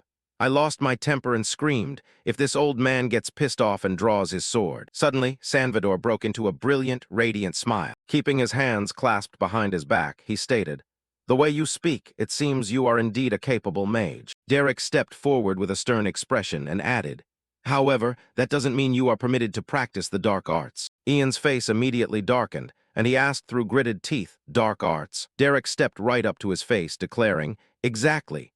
Shrouding your surroundings in darkness means you are hiding from the sunlight, the eyes of the heavens." Crossing his arms over his chest, Derek smirked and let out a scoff. "Hiding yourself in the shadows is a thoroughly cowardly act." Hearing this, Ian looked up at him, thinking, darkness is cowardly because it rejects the light. Huh. He stared blankly at the crowd before him, deducing, using this kind of religious rhetoric, these guys must be zealots from the Holy Church. Right after, Ian placed a hand over his mouth and let out a dry cough. Perfectly calm, he challenged them, "Isn't the coexistence of day and night the absolute will of the heavens? If the divine will only resided in the light, then what does the night even exist for?" Derek froze, stammering, "Well, that." Ian pressed on, his voice booming right back at them.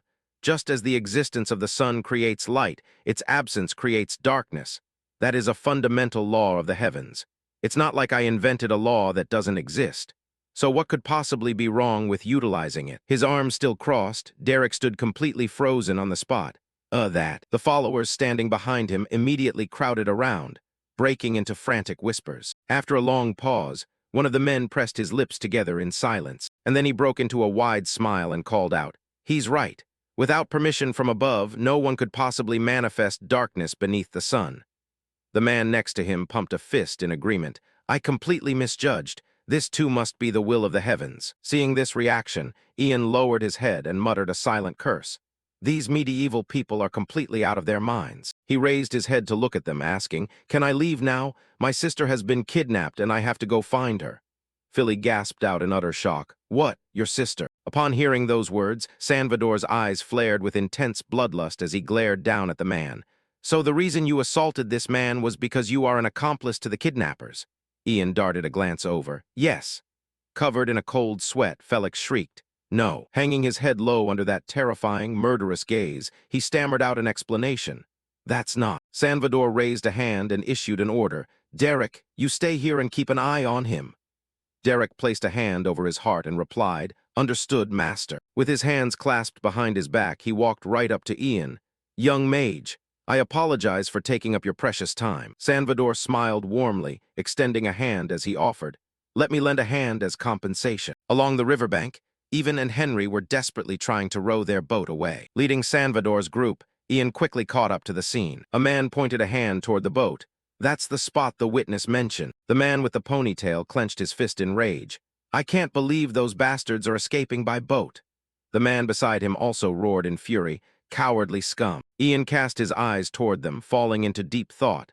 The sun has already set, so traveling by boat is incredibly dangerous. In that case, suddenly a voice called out, catching him off guard, "Everyone." Ian turned his head in confusion. "What's going on?" Filled with intense passion, Salvador threw his fist into the air. "For the sake of a stranger, let us pierce through this dark night together and launch the boats." The men behind him clenched their fists, shouting at the top of their lungs, "The Knights of Santiago, protectors of the weak, are more than willing to accompany you." Ian turned his head toward them, contemplating.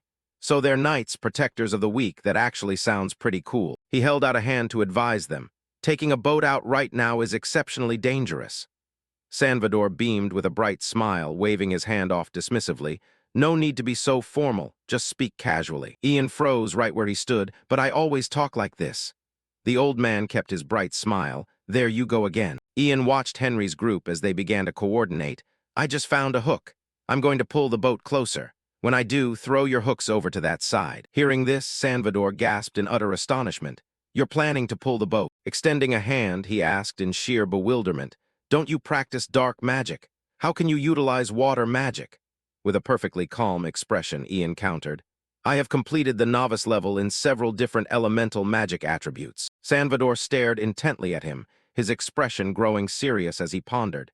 "This is incredibly bizarre. The mages I've seen on the battlefield could only ever utilize a single element." His gaze turned sharp as steel, casting a glance behind them. "Furthermore, if you're only at the novice level, shouldn't you be completely incapable of manifesting magic at all?" Ian extended a hand forward and began to chant, "O river, come to me." The knights watched in absolute awe as a brilliant blue light began to gather. The river water instantly surged upward into a violent swell, barreling directly toward the shore. Salvador's jaw dropped in complete shock, thinking, that goes far beyond any water magic seen on a battlefield. On board the boat, Henry felt the sudden pull of the current. "What the hell? What's happening?" Ivan, who was rowing the boat, was also startled. "The current is." Immediately afterward, their faces twisted into absolute terror as they spotted a massive wave crashing directly toward their boat. Under the dim light of the setting sun, the boat capsized right in the middle of the river. The knights crowded along the riverbank, shouting rowdily as they watched the scene unfold. Right at that moment, a tearful Lucy rushed over and threw her arms tightly around him. Standing behind them, Salvador's eyes flew wide open as he demanded, "What do you think you're doing? Can't you see your sister is crying?" Ian immediately reached out and gently patted Lucy's back.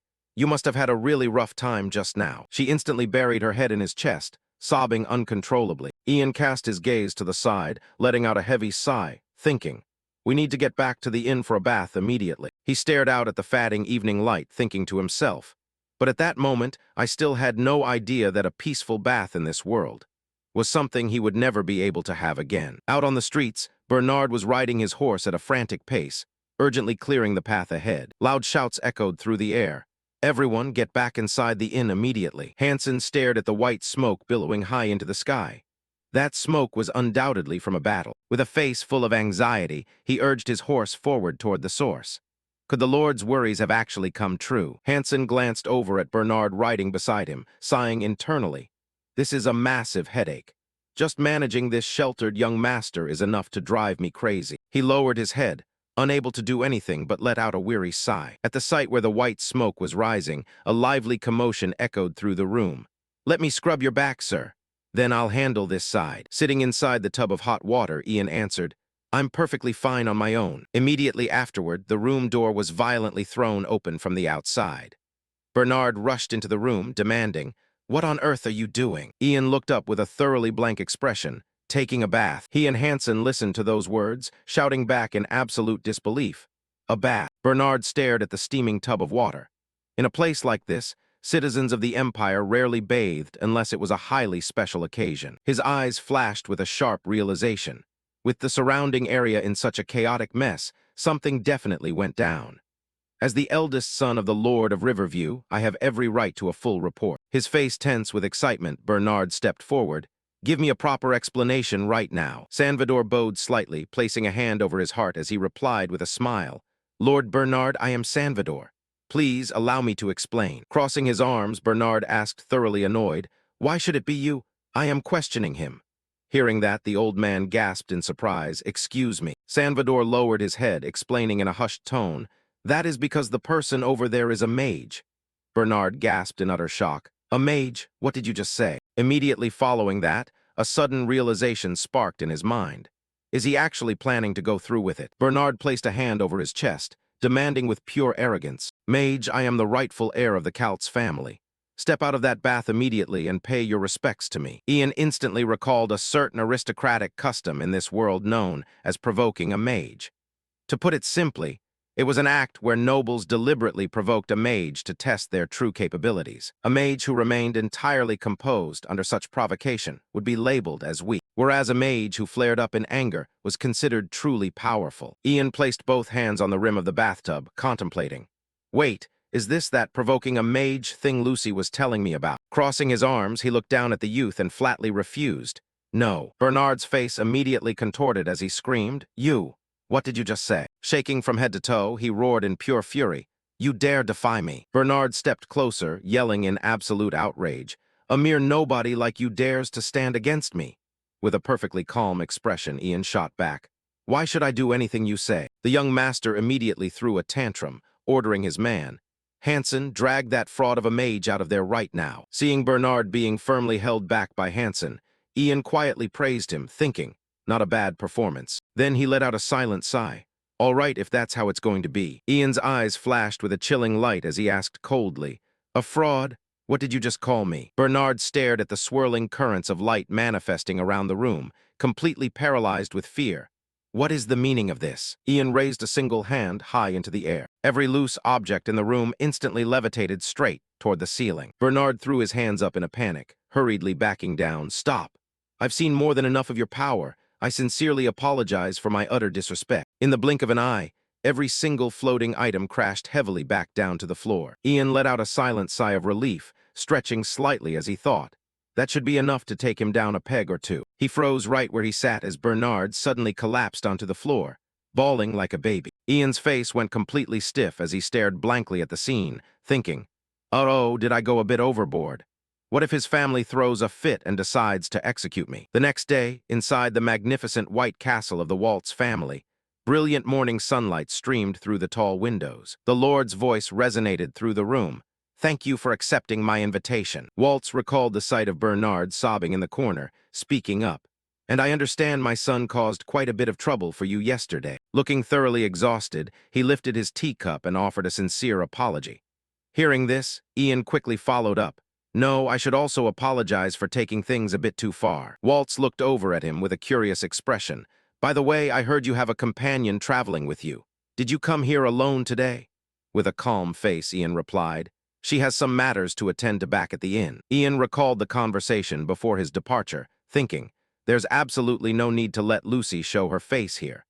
Salvador had offered a cheerful guarantee. "We are keeping an exceptionally close eye on your little sister." Inside the lavishly decorated room, the Count nodded. "I see." He fixed Ian with a serious gaze, inquiring, "If you don't mind, could I ask for the name of your master?" Ian answered straightforwardly, "It's Lady Aredes." Hearing that, Waltz gasped in surprise. "I've heard tales of Drawld's rising star. Did your master head toward the south?"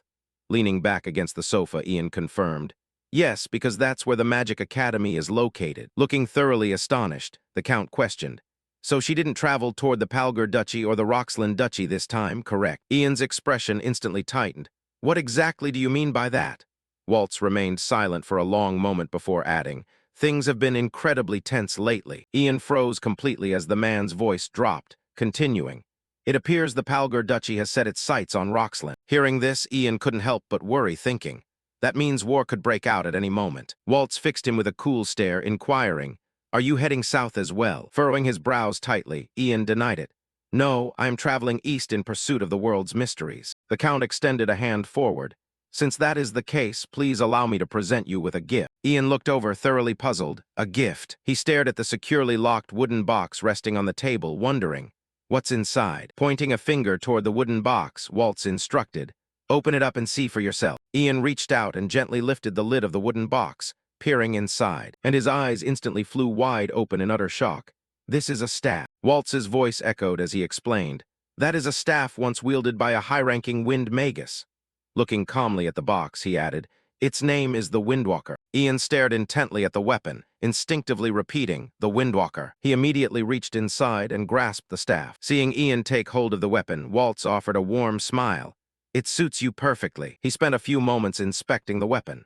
It looked like an ordinary staff, giving him the distinct feeling of having just received a mage's starting equipment. The corners of Ian's lips pursed slightly as he thought happily to himself. Still, getting a present is always great. Waltz laughed out loud, crossing his arms. Consider it a token of my gratitude for overlooking my son's utter rudeness. Do you like it? Gently running his hand along the staff, Ian replied, yes, thank you very much, my lord. Inside the castle walls, Ian expressed his heartfelt gratitude. I accept this with absolute appreciation. Later that afternoon, a loud shout echoed right outside the inn. Ian. Gripping his new staff, Ian rushed outside in surprise. What's wrong? Her face pale with anxiety, Lucy reached out and grabbed his hand. It's an emergency. Her voice was filled with intense urgency. We need you. A short while later, Ian furrowed his brows in confusion. A crow. Salvador stepped closer and raised his voice. The hunters caught it this morning and were planning to eat it, but your companion stepped in to stop them. Lucy let out a childish, giggling laugh. Your name is Ian Ereddy's Raven, and this is a literal crow. Don't you think that sounds like some kind of cosmic destiny? Hearing that, the look Ian shot her became noticeably more judging. Seeing him remain silent, Lucy squirmed playfully like a caterpillar. Come on, it's totally fate, right? Ian let out a sigh and coldly turned his head away. Sorry for the trouble, go ahead and eat it. Her voice pitched up in complete dissatisfaction. Hey, you talk with absolutely zero consideration. The one who's a mage here is me, not you, right? What on earth are you even talking about? Waiting for that exact cue, Adrian immediately reached for the cage. Thanks for the confirmation. We'll have it for lunch then. But just as he turned to walk away, Ian suddenly heard a frantic shriek echo in his mind. Please save me, kind human. He instantly spun back around, shouting, hold on. Ian swiftly utilized his beast communication magic. What the hell are you? The crow, Oberon, was weeping and wailing hysterically. Please save me. Ian kept trying to communicate with it under the bewildered gazes of the onlookers. Answer me. What are you? But the creature merely repeated the exact same phrase over and over. Please save me. Witnessing this, he fell into deep thought. It didn't seem to comprehend the Maronius language. It likely lacked a high enough level of mystery, yet Ian refused to give up on trying to talk to it. Hey Crow, Oberon is currently screaming his head off like his house is on fire. Please help me, don't kill me. Even though he kept getting cut off, he remained patient. I will help you, so just shut your mouth first. However, failing to understand, the bird shrieked even louder, please come over here. Ian was thoroughly driven up the wall. In the end, he ended up shouting even louder than the bird. All right, I'll help you, so shut up. Only then did Oberon finally settle down and behave. Seeing this, a faint smirk tugged at the corner of Ian's lips, thinking, this guy might not understand my words, but he certainly understands the situation. Beside him, Adrian and Derek stared at him with pure admiration. Sir Mage, are you actually talking to that crow? That's incredible. Ian relayed its words. Yeah, it said it wants to be saved. For now, leave it with me. Hearing this, Lucy proudly patted her chest. See, I told you this crow wasn't ordinary. Salvador offered the gentle smile of a wise elder. It appears the young lady possesses an eye for the mystery, much like yourself. Her chin lifted so high it practically touched the ceiling. Well, I've never studied it, but I must have a natural talent for magic. Ian could only roll his eyes in complete helplessness, thinking, and there she goes again. Afterward, he took Oberon away, and began to bandage his wounds. Ian looked at the bird's goofy demeanor and smiled. "They're all patched up, right?" Lucy kept her eyes locked on the crow. "Yeah, it should recover in no time." Suddenly, her face fell into a sad expression.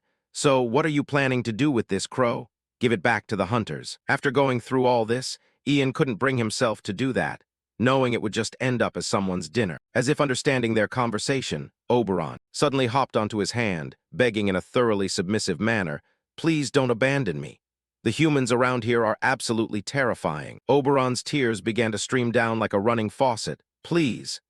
Ian's eyebrows practically knit together in annoyance, thinking, what a massive pain. Without saying another word, Ian simply placed Oberon onto his shoulder. Seeing this, Lucy's eyes instantly lit up. "Are you taking it with us?"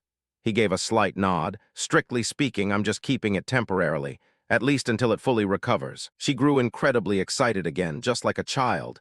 "Then we have to give it a name." Having not given it any thought, Ian blanked out for a moment. Lucy leaned in closer, happily suggesting, "How about Obsidian, since its eyes are pure black?"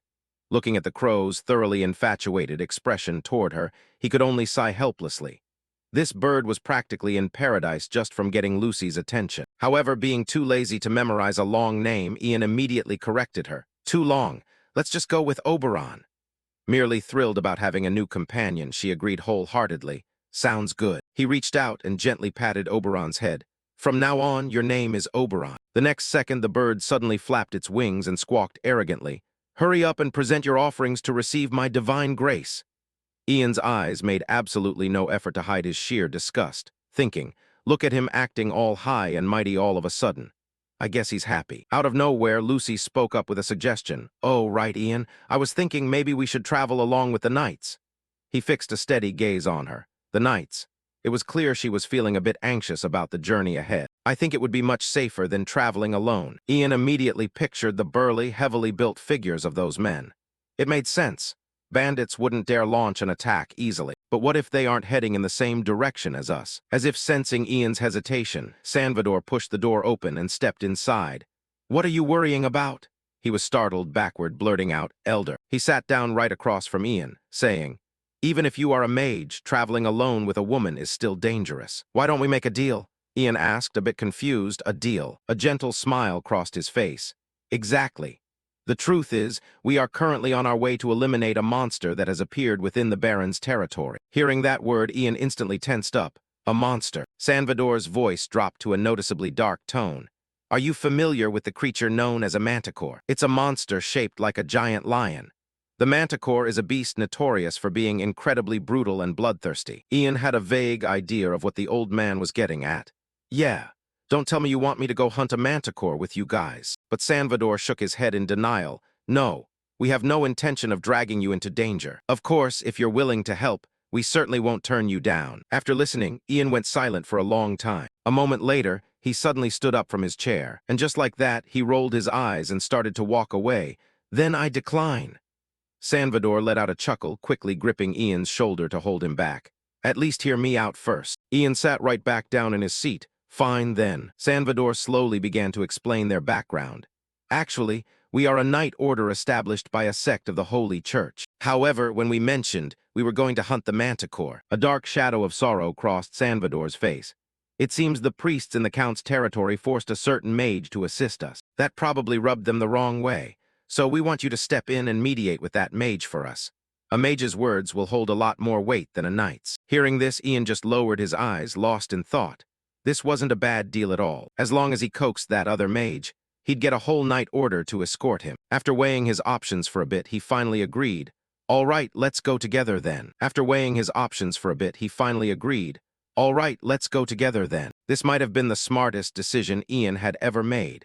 Traveling with the Knight Order was incredibly comfortable. The members of the Santiago Knight Order were all genuinely good people, and they were strong enough that Ian didn't even have to lift a finger, leaving him completely stress-free. But if he absolutely had to find something to complain about, while Ian was happily munching on some barbecue, Derek suddenly raised his voice. "Lord Mage, would you be interested in studying the Holy Scriptures?" The other two knights immediately chimed in eagerly. "Let's study together, count me in too." But of course, Ian flatly turned them down. "No, thank you."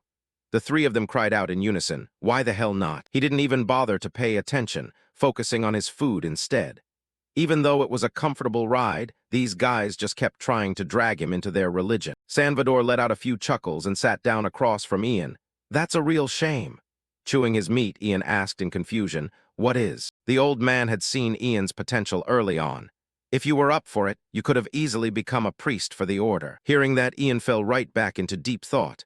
The voice of a god, huh? If I really could talk to a god, maybe I could ask why the hell I got reincarnated and find out more about this status window. After thinking it over, Ian walked right up to Derek. Sir, can I join in on studying those holy scriptures after all? The entire night, the man taught Ian with absolute patience and care. See letter 1 EADU studied with intense focus, seemingly completely tireless. Right around then, a gentle voice echoed out, speaking in an incredibly pleasant tone. Ian didn't even bother to look up. Yeah, thanks for the compliment. Hearing this, Derek's eyes went wide with surprise. Where did that come from out of nowhere? Ian had absolutely no clue what was happening either. You just said I had a good attitude. The man looked scared out of his wits. I didn't say a single word. Did you just hear something? Ian figured he was just hallucinating from a lack of sleep, but he had definitely heard someone speak. Right at that exact moment, a thought flashed through his mind. That was not a human voice. That same voice rang out again, carrying a teasing hint of amusement. Who knows? Ian suddenly bolted upright, giving Derek quite a fright. The voice kept echoing inside his head. Could it be that I'm not exactly what you'd call a human? Ian pointed a finger straight up at the sky and roared. You're a god, aren't you? A massive vortex swirling above suddenly spoke up. I suppose so. He ground his teeth in pure frustration, completely speechless. Ian refused to back down, firing off question after question. What is that status window supposed to be? Why did you reincarnate me into this world? But the only response he got was a wave of mocking laughter echoing through the air. Utterly furious, he roared with every ounce of strength in his body. Answer me. Suddenly a beam of brilliant blue light shot down, piercing right through Ian's body. Following that flash, the sky instantly cleared up, returning to exactly how it was before. His face clouded over as he realized something was terribly wrong.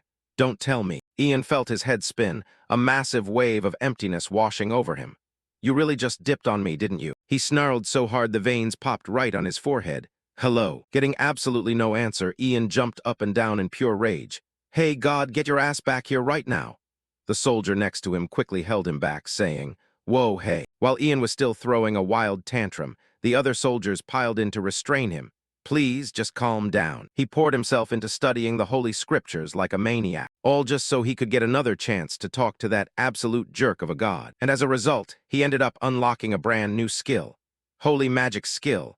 The ability to converse with the elegant, noble, divine, gorgeous, and absolute ruler of this world. Well done, Ian, and the punishment followed immediately after. Show some respect to your god, study more, and understand him better.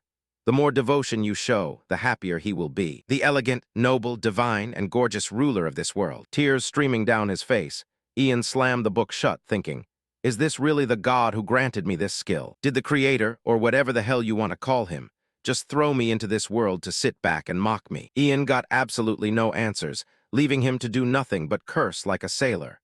He wanted to confront the god directly, but his holy magic level was way too low to initiate a conversation. He stood up, realizing there was nothing he could do for now. Then Ian quietly left the area, thinking, I need to track down more arcane entities and level up my holy magic. A few days later, the non-stop sounds of brutal combat began echoing through the forest. By this time, our protagonist's group was locked in a fierce clash with an unknown group of enemies. Right at that moment, Salvador swung his sword, cutting down an intruder. With just a single, swift strike, the guy collapsed cleanly to the ground. Drenched in blood, the old man darted a quick glance over at the people nearby.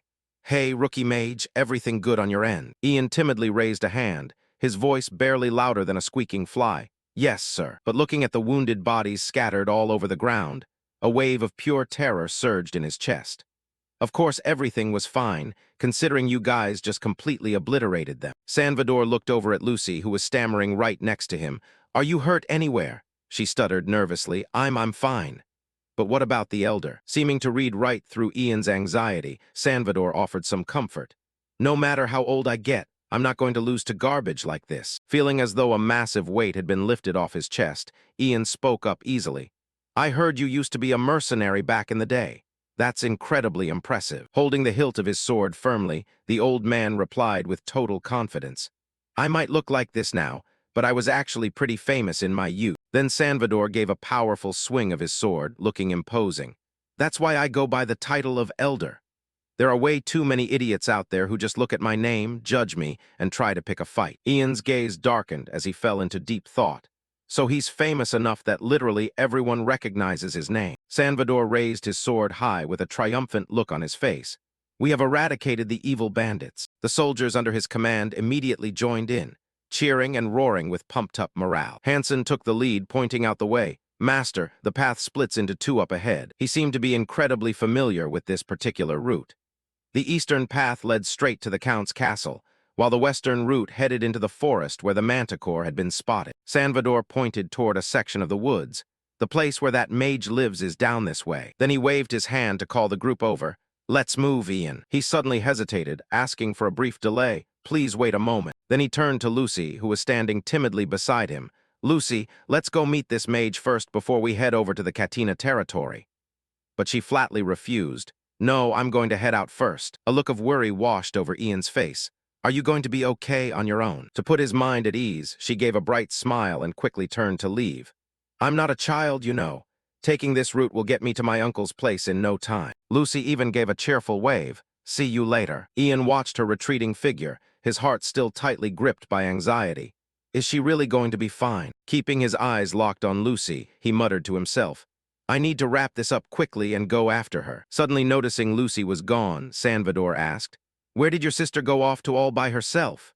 Ian replied casually, Just for a bit, I'll catch up with her shortly. Ian immediately shifted the topic to something else. More importantly, we're about to meet that mage, right? Slouching an arm over Ian's shoulder, the old man gave a mischievous grin. Are you mentally prepared? Ian scowled in annoyance. Mentally prepared. Salvador's smile completely vanished, his voice taking on a serious edge. Mages are notoriously temperamental, aren't they? They're already pissed off at the church, so there's no telling what kind of crazy stunt they might pull. Ian darted a sharp look over at him, interrogating. Why the hell do we have to clean up the church's messes anyway? Salvador's face went completely pale, a wave of guilt making him sweat bullets. He scratched his head frantically, looking away guiltily. Well, because we already accepted the money from the church, so Ian couldn't help but praise them silently. No wonder every single one of them is wearing such nice armor. The old man squeezed his shoulder like they were best buds. But we're not going to die out there. I'm sure they'll show us some mercy out of respect for you. Ian went quiet, turning things over in his head. This was his first time meeting another mage besides his master, and he had no idea if things would go smoothly. Meanwhile, inside a certain house hidden deep within the forest, the silhouette of an elderly mage was quietly preparing some herbal concoctions and stews. It looked absolutely delicious. This was the witch Manny Campbell, a grand magus of the wood element. She recalled how a group of knights had shown up at her place not long ago demanding assistance, with Damien and his lackeys barging in out of nowhere. Mage Manny, please assist our knight order in eliminating the manticore. His eyes had been completely radiating a murderous aura. Please do not forget, this is an official request from the Holy Church. Manny bared her gums, showing off the few teeth she had left. Honestly, she kept continuously stirring the pot. If you want my help, the least you could do is eat the food I cook and look like you're actually enjoying it. Following Salvador's lead, they arrived at a house buried deep inside the forest. An apothecary, he confirmed with a faint nod. Yes, Manny Campbell is a highly renowned apothecary. The reason behind it is quite simple. Not only can she manipulate plant life, but she can also brew incredibly terrifying potions using plant toxins. Reaching this point, Salvador gave a cautious warning. Since we need a potent poison to hunt the manticore, it works out perfectly. Suddenly, an incredibly pungent aroma hit their noses like a truck. What the hell is that smell? Ian froze for a split second in utter surprise. Wait, this scent was coming from right inside that small cabin in the woods. The aroma kept drifting out into the air, and right then, a living, breathing Manny Campbell manifested with a piercing, cackling laugh. I've been expecting you, warriors of Santiago. Salvador knit his brows slightly at Manny Campbell's intense, welcoming display. Manny casually threw out an invitation. I'm thrilled you guys made it. She gestured toward a pot of meat stew sitting on the table.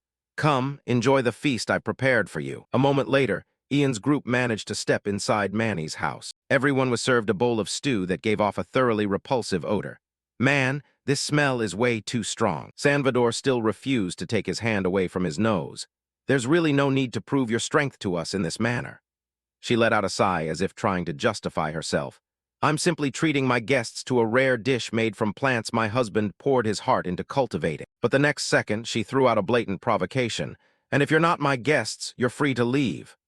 These words instantly left the old man completely tongue-tied. On the other side of the room, Lucy had to literally pinch her nose just to take a single spoonful. Male sitting next to her could do nothing but stare blankly. Out of nowhere, the guy couldn't hold it in any longer and gagged up a storm. A display that was fully witnessed by Manny. Did I perhaps go a little overboard with the seasoning? That thought suddenly snapped to a halt as her eyes locked onto Ian. Wait a minute. Why is that kid eating so much? He's eating like he's never tasted anything this good before. Who the hell is this kid? Chugging down a whole bowl of soup packed with raw garlic like that. Driven by sheer curiosity, Manny quickly walked over to investigate. Are you doing okay? Ian didn't forget to grab a chicken drumstick while his eyes lit up with joy. This is amazing. Her mind went completely blank for a second upon hearing those words. Amazing! A massive wave of existential doubt immediately surged in her chest. There's no way. He picked up a whole unpeeled clove of garlic and marveled. Seriously, especially this garlic, it's incredibly delicious. Right after saying that, Ian popped it straight into his mouth. Everyone watching completely froze in absolute shock, including Manny. She rushed over, grabbing his shoulders tightly and screaming at the top of her lungs. Stop it right now. I've been an apothecary for 40 years, and I have never seen a freak quite like you. Ian blinked his eyes wide with a perfectly blank, clueless look. A freak. Manny crossed her arms, her gaze turning intensely scrutinizing. What's your name anyway? Keeping absolutely nothing hidden, he directly stated his full name. Ian Eretti's Raven. Hearing that name, she gasped in pure horror. Eretti's. Manny's finger trembled violently as she pointed it straight at Ian. She emphasized every single syllable with absolute clarity. Does that mean? You are the disciple of the flame mage Eretti's. And so, the story was recounted over and over until the curtain of night fell across the sky. Please forgive me for testing you like that. Manny's tone grew noticeably softer. As an apology, please eat as much as you like. Ian cast his eyes over at the plate of food neatly laid out on the table. This chicken stew really is fantastic. Right then, she brought up the main topic. So you guys are planning to hunt the manticore? One of the men confirmed. That's right. Manny's expression instantly turned heavy. It's not going to be easy. She shared a highly reliable piece of intel. The Baron already sent hunters to capture the manticore, but every single one of them was slaughtered by that monster. To her surprise, Salvador remained completely unyielding. I've already braced myself. Manny fired back with a question. Have you ever actually hunted a manticore before? He replied in a low tone. A few times back in my youth. She then turned her attention toward Ian. What about you? He was caught a bit off guard. Me. Manny narrowed her eyes slightly in a dangerous glare. Being raised by Eretti's, I assume you must already be a highly accomplished mage, right? She threw out a heavy suggestion. Why don't you contribute some of that wisdom to the Night Order? A sudden fragment of memory came rushing back into Ian's mind. What a mage ought to do. A voice echoed out an explanation. That's right, every mage will eventually have to interact with other people, even if they don't want to. Eretti's gave a faint smile as she instructed him. You must absolutely never take that moment lightly. Snapping back to reality, he found himself quite conflicted. Of course, he didn't need to go hunt the manticore himself, but if he refused, it might spark nasty rumors within the Mage Guild. Because the Mage Guild, an organization established by mages and spearheaded by the Magic Academy, existed to ensure the proper utilization of the arcane. The more Ian thought about it, the rougher it felt. If word got out, he wouldn't have the face to see his master, and he might not be able to call on other mages for help when he needed it. He darted a quick glance over at the group standing beside him. Every single one of them was looking at Ian with absolute trust. Fine, guess I have no choice. And so he quickly came to a decision. I'll tag along with you guys. The following day, a strange, eerie quiet hung over the entire forest. Salvador and Ian led the charge, pushing deeper into the thick woods. The air was thick with tension. Lucy is probably waiting for me, I just hope she's doing okay. Right at that moment, Oberon flapped its wings, flying back to report. Master, I found it. It perched right on his shoulder and added, the manticore is right over there. Standing beside him, Salvador looked slightly anxious. Is something wrong? Ian pointed at Oberon before replying, according to this guy, it's this way. By now, Salvador was looking at the creature in a completely different light, thinking, his capabilities are truly astonishing. Meanwhile, Ian glanced at Oberon as the bird chirped away. When it perched on my shoulder, I used necromancy and summoning magic to get it accustomed to human language. It all happened in the blink of an eye. They continued to follow the path that Oberon had indicated, with Ian nodding. I can sense an incredibly strong killing intent. Out of curiosity, Ian suddenly spoke up. Elder, may I ask you something? The man casually replied, what is it? The youth quickly put forward his question. If the manticore is a monster as well, is it completely impossible for me to persuade it? After pondering for a moment, Salvador merely replied with 2 words. Hard to say. Manny piped up at that moment, adding, a manticore isn't the type of creature you can reason with. With a serious expression, Ian teased, what does Manny even know about summoning magic? She grew so enraged, she practically leaped into the air, shouting, I'll have you know I completely understand what the mystery is. With that, Manny threw out a threat. If you actually manage to persuade it, I am going to tell Eurydice. However, that statement completely defied natural logic, making Ian think. Instead of praising me, she's going to go tattle to my master. Right at that moment, Derek called out loudly, Master. On the other side, the entire group immediately cast their eyes in the exact same direction. What met their eyes was the raw killing intent radiating from the manticore's glowing eyes. Over there, Salvador and the others peered deep into the forest as the beast stared right back at them. Ian felt a bit tense. Salvador continued to instruct them, you two stay close to me at all times. Manny quickly replied, understood. Master, abrupt call caused Salvador to whip his head around. A soldier stepped right up to him and informed, I have coated all of our weapons in poison. The man then presented 3 arrows drenched in a specialized poison formulated by Manny. In the very next second, Salvador decisively loosed the 3 arrows deep into the forest. Ian watched the scene unfold, falling into a quiet contemplation, completely unreadable. The arrows whistled sharply as they tore forward through the air. Suddenly, Ian felt a prickling sensation shoot through his entire body, and his eyes rolled back, turning completely white. The moment the arrows struck the manticore's hide, they deflected right back off. Ian stepped forward to inform them. The arrows struck its neck and bounced off. Salvador said in sheer bewilderment, That's impossible. The soldier asked in a panic, Master, what should we do now? Attack again, he ordered. The shadow manticore stepped out into the open, its eyes flashing brilliantly as it let out a sinister laugh. Ian stared at the creature as a wave of terror washed over his heart, thinking, that laugh is giving me literal goosebumps. At that moment, he realized the manticore was already right in front of them, leaving absolutely no time to reapply the poison. Ian clenched his fists tightly, thinking, looks like there's no other choice. In the blink of an eye, his entire demeanor turned incredibly ferocious, and he let out a savage, aggressive roar. Everyone standing behind him froze in place, utterly stunned and unable to comprehend what was happening. Manny stared at Ian's back and exclaimed in awe, that kid actually pulled it off. Right before their eyes, the manticore stood completely motionless in silence. A moment later, it took a slow step forward and offered a sneering compliment. To think a human actually has the guts to strike up a conversation with me. Quite rare. Hearing this, Ian felt a bit tense, reassuring himself, all right, just stay calm like before. He extended a hand and said, I'm glad you can understand me.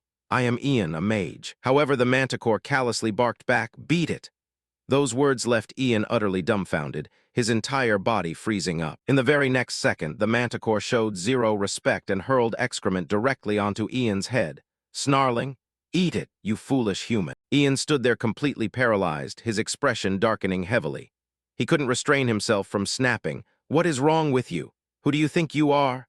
The manticore nodded in smug satisfaction. Now that's more like it. Drop that respectful tone. Furrowing its heavy brows, it demanded in a harsh tone, What is it you want from me? Ian also grew tense, as the manticore continued to speak standard imperial language. At this point, Ian didn't hesitate to point a finger directly at the beast and declare, Hand over your head. Following that, nothing could be heard but the manticore's ecstatic laughter echoing through the deep forest. Amused by Ian's bewildered expression, it offered an appreciative praise. You're exceptionally straightforward, I like that. In the blink of an eye, the manticore bared a mouthful of razor-sharp teeth and proposed, Mage Ian, why don't you team up with me to harvest the corpses of these humans? Those words caused Ian's eyes to pop wide open in utter shock. What? The manticore drifted into a bloodthirsty delusion. I will feast on the flesh. It painted a picture of debauchery for Ian. While you will have all the gold, silver, and women. The beast continued in a chilling voice. Once you grow tired of the women, I will slaughter them. Finishing its sentence, it licked its chops disgustingly. It will be remarkably entertaining. Hearing that, Ian was thoroughly speechless, muttering, unbelievable. He then spat on the ground right at the manticore's feet in pure disgust, making a repulsive sound. Not stopping there, Ian thrust his middle finger right in front of the manticore's face, cursing, "You bastard." The soldiers witnessing this display looked entirely bewildered by his actions. At that moment, the manticore reared back up to its full height and said coldly, "Very well." And with that, it lunged straight at Ian in a split second. Flying into a vicious rage, the manticore roared savagely, "Killing you will be thoroughly rewarding." Ian was momentarily stunned, only having enough time to process the Imperial language. Only then did Manny issue an order to strike. She stomped her foot heavily against the ground, causing a radiant sprout to instantly burst forth from the earth. Within a fraction of a second, robust wooden branches rapidly erupted from the young shoot, completely entangling the manticore. Salvador narrowed his eyes, observing the situation closely. After a brief moment, he watched as the creature was thoroughly swallowed up by those sturdy branches. Seeing this, Salvador barked in anxiety, "Manny, what on earth did you just do?" Manny replied nonchalantly, "Are you blind? I've completely consumed the manticore." Salvador continued to press her, along with the knights standing nearby. Despite feeling a bit flustered, Manny stubbornly dug her heels in. "Get serious. We're not children anymore. Deal with it yourself. Killing and consuming the manticore is the absolute priority." Suddenly, Salvador spotted something that caused him to look up in shock. He began to move his feet, and then broke into a full sprint toward the interior. Ian called out in confusion, "Elder, wait up." Reaching the location, Salvador asked anxiously, "Hey, is everyone all right?" Ian managed to catch up at that exact moment, drenched in sweat. The soldiers stammered in response, "We're okay." But suddenly, Ian's eyes flew wide open in absolute horror. Derek lay on the ground, his body covered in severe wounds and wrapped in bandages from head to toe. The soldiers continued weakly. As for Derek, Salvador rushed over to support him. Derek struggled to squeeze out each word, "I am sorry, Master, we let the manticore get away." But Salvador immediately scolded, "What are you talking about?" This scene struck a deep chord within Ian, his lips tightening firmly, as his hands instinctively clenched into fists. Salvador's reassuring voice continued to echo, "You guys did your absolute best." Ian recalled Derek's highly honorable moments, sighing heavily to himself. "I never imagined I would witness death firsthand like this, let alone that it would be Derek." Now the reality of it was truly sinking in. Images of the rampaging beast filled his mind. This is a world where monsters and warriors are an everyday reality. They leave everything engulfed in a sea of flames. The concept of death, which I had only ever read about in stories, has now materialized as a grim reality right before my eyes. After contemplating for a long moment, Ian quickly stepped toward the group. He knelt down, took hold of Derek's hand, and called out softly, "Derek." Ian offered a warm smile, recalling words from the past. "You told me this when you were teaching me the Holy Scriptures, didn't you?" Beneath the vast expanse of the open sky, Derek's voice had resonated solemnly. "Believe from the very depths of your heart and pray, and the heavens will open up." Hearing those words, tears streamed down the man's cheeks. A moment later, a mystical light began to envelop the area around them. "Let us pray together." Ian lowered his eyes slightly, murmuring under his breath, "Almighty heavens, are you watching?" Kneeling beside Derek, he continued to mutter, "Your most devoted believer is right here. He's dying, aren't you going to do something about it?" Suddenly, a brilliant ring of light manifested out of nowhere and spoke, "Your sky is right here, Ian." Before Ian could comprehend what was happening, the sky continued with a proposal. "If that is what Ian desires, let's give it a try." In an instant, the ring of light in the air burst into a blinding radiance that illuminated the entire horizon. Witnessing this display, Salvador called out with a smile, "Ian." The scene shifted to the front of a magnificent palace, where Derek suddenly materialized. A deep, sweet, and soothing voice entered his consciousness, saying, "Wake up." A miraculous light enveloped the goddess. She slowly extended her hand forward, as if wanting to cradle him. Derek's eyes went wide in utter astonishment as he muttered, "What? A goddess?" His mind swirled with endless thoughts, thinking, "It is so wonderful to see you."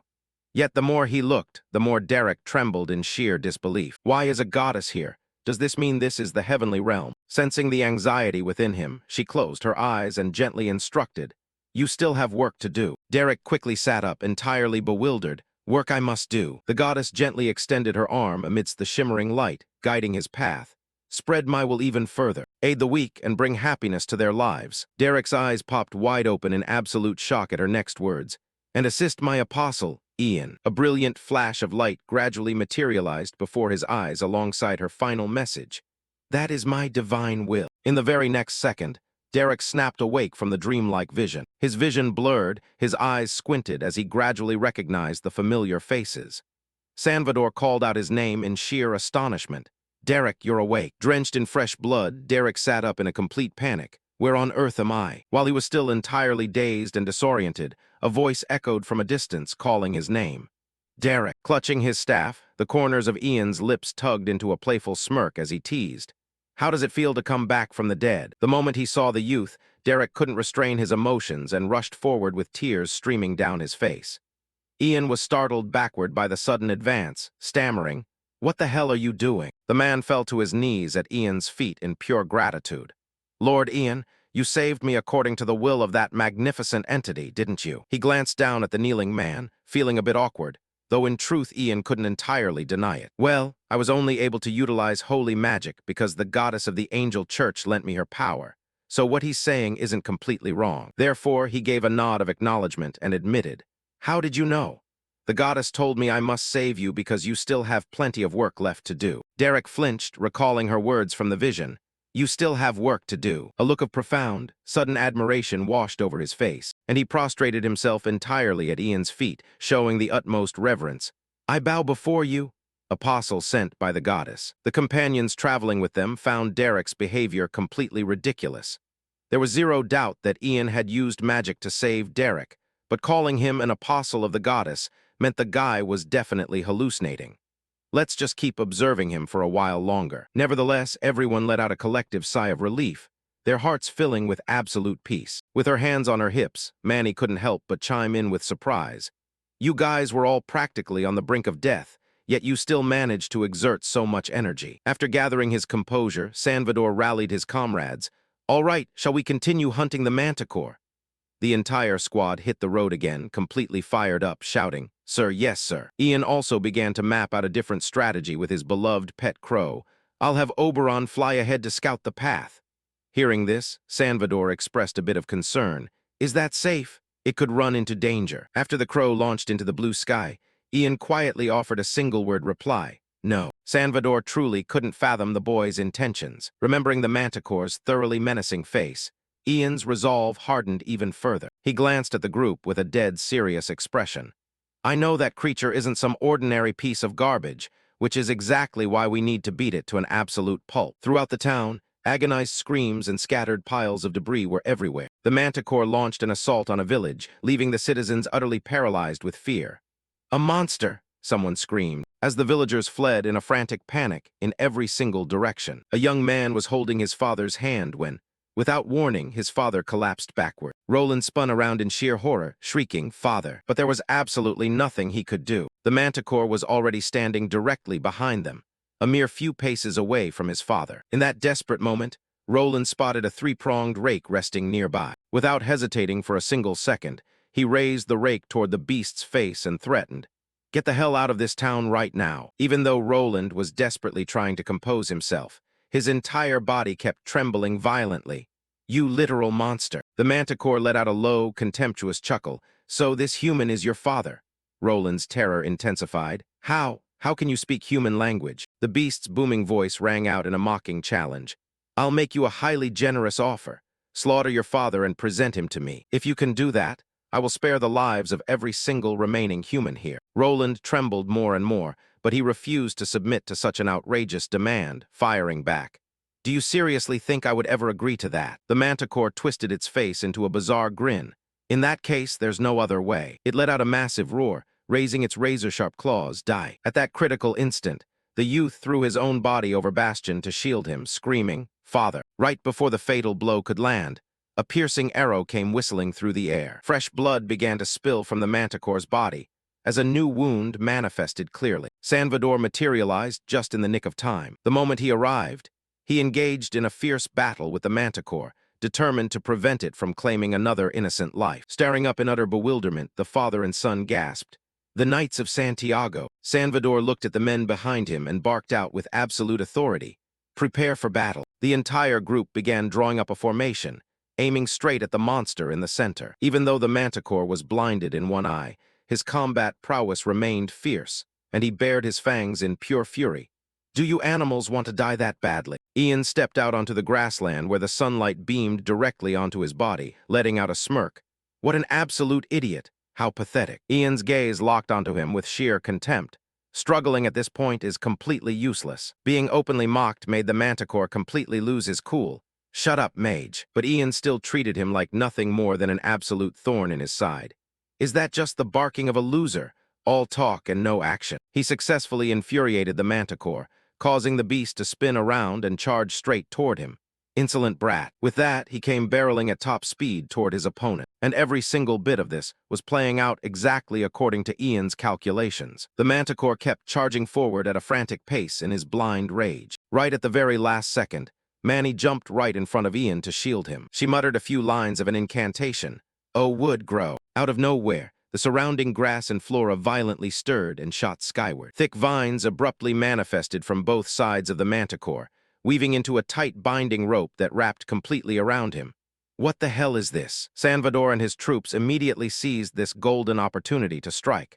And right now, the soldiers began gripping their weapons, preparing to engage in combat. They rapidly unleashed a barrage of attacks, aimed directly at the manticore's body. The beast roared and thrashed around wildly, reduced to relying on nothing but pathetic, desperate tricks. But the plan didn't just stop there, and Manny mumbled out his name. "Ian, you're up." Ian's gaze turned completely detached as he looked toward the enemy. He snapped his fingers, aiming his staff straight ahead. "Oh, fire! Burn!" The arrogance in the manticore's eyes completely vanished, replaced instead by a look of sheer, horrified disbelief. A massive blaze suddenly erupted, incinerating the manticore within the flames, until finally only a terrified shriek echoed through the evening wind. Ian looked down with total coldness at the roaring fire, which was now reduced to nothing but flickering embers amidst a pile of ashes. After the fierce blaze subsided, the town finally returned to its usual tranquility. The townspeople collectively bowed their heads without a single word. "Thank you so much."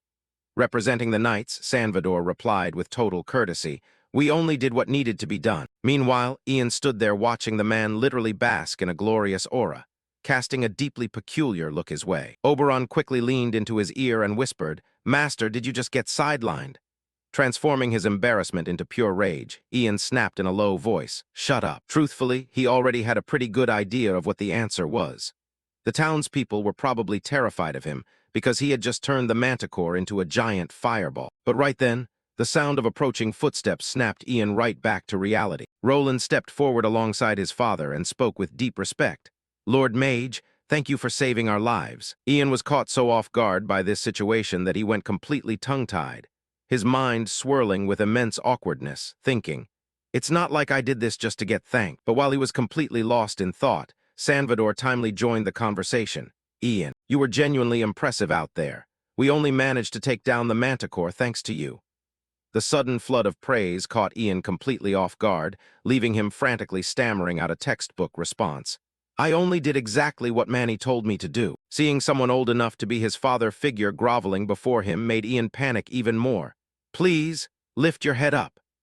His humble tone left Salvador slightly stunned, thinking it was incredibly rare to see someone with such terrifying power possess this kind of personality. He stared fixedly at Ian's face and came to a silent conclusion. A guy like him might actually become a massive figure who puts the nobility to absolute shame. Right about then, a barrage of rushed footsteps began echoing closer and closer to them. A group of soldiers marched toward Ian and Salvador, interrogating them. "Are you the ones who captured the manticore?" Salvador admitted it immediately without a shred of hesitation. "That's right." One of the men quickly chimed in. "Apologies for the late introduction, but we are knights serving under the castle." Hearing that specific term instantly piqued Ian's curiosity. "The castle." The soldier gestured to him as he spoke. "Yes, sir. If it's not too much trouble, please come with us. The Count has requested your presence at the castle." The moment the group was illuminated by the radiant light of a massive chandelier. A deep, resonant voice echoed in their ears. "Welcome, brave warriors. I never expected you to take a stand against that monster in the name of the heavens." Swirling his wine glass, Katina enthusiastically rattled off a stream of formalities. "Truly, you possess righteous souls." Salvador awkwardly raised his glass, declining the praise with pure politeness. "Oh no, we didn't go that far." Katina immediately let out a countersigh. "What a pity." He gestured toward the feast where people were eating and drinking, making a snide remark. "If only this castle possessed knights as capable as you guys." With that, Katina quickly shifted his attention to the other high-profile figure. "Yes, Mage Manny, you can rest assured that I won't let those priests lay a single finger on the forest where you live." Having secured his explicit guarantee, she replied clearly, naturally. After beating around the bush forever, Katina finally turned his gaze toward our protagonist.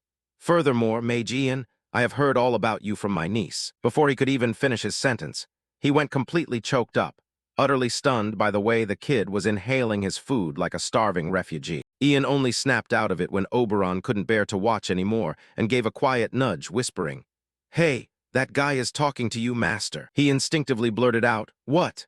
His overly casual attitude completely froze Katina right on the spot, the Count thinking, how dare he take that kind of attitude with me? Sensing the hostility radiating from the man, Ian's eyes flashed slightly. He quickly managed to damage control before the atmosphere grew any worse. "My bad, the food was just so delicious that I didn't hear you. I was actually just talking back to the crow." Only then did Katina crack a forced smile, satisfied. "Ah, I see." He smoothly went right back to his original script. "I heard you've been taking good care of my niece." The moment the words left his mouth, a servant nearby practically blinded Ian by presenting a gleaming alloy box. He stammered for a good while before managed to choke out, "This is..." But looking inside, his internal monologue instantly found the answer as a detailed user manual for a metal magic book flashed rapidly through Ian's head. All he needed to do was tear it in half, and the magic sealed within would instantly activate. He cautiously lifted it up to inspect it, and the more he looked, the more his mind began to reel, thinking, wow, I can literally feel the incredible quality woven into every single word. Katina waited for Ian to snap out of his daze before proudly bragging, "Well, do you like it?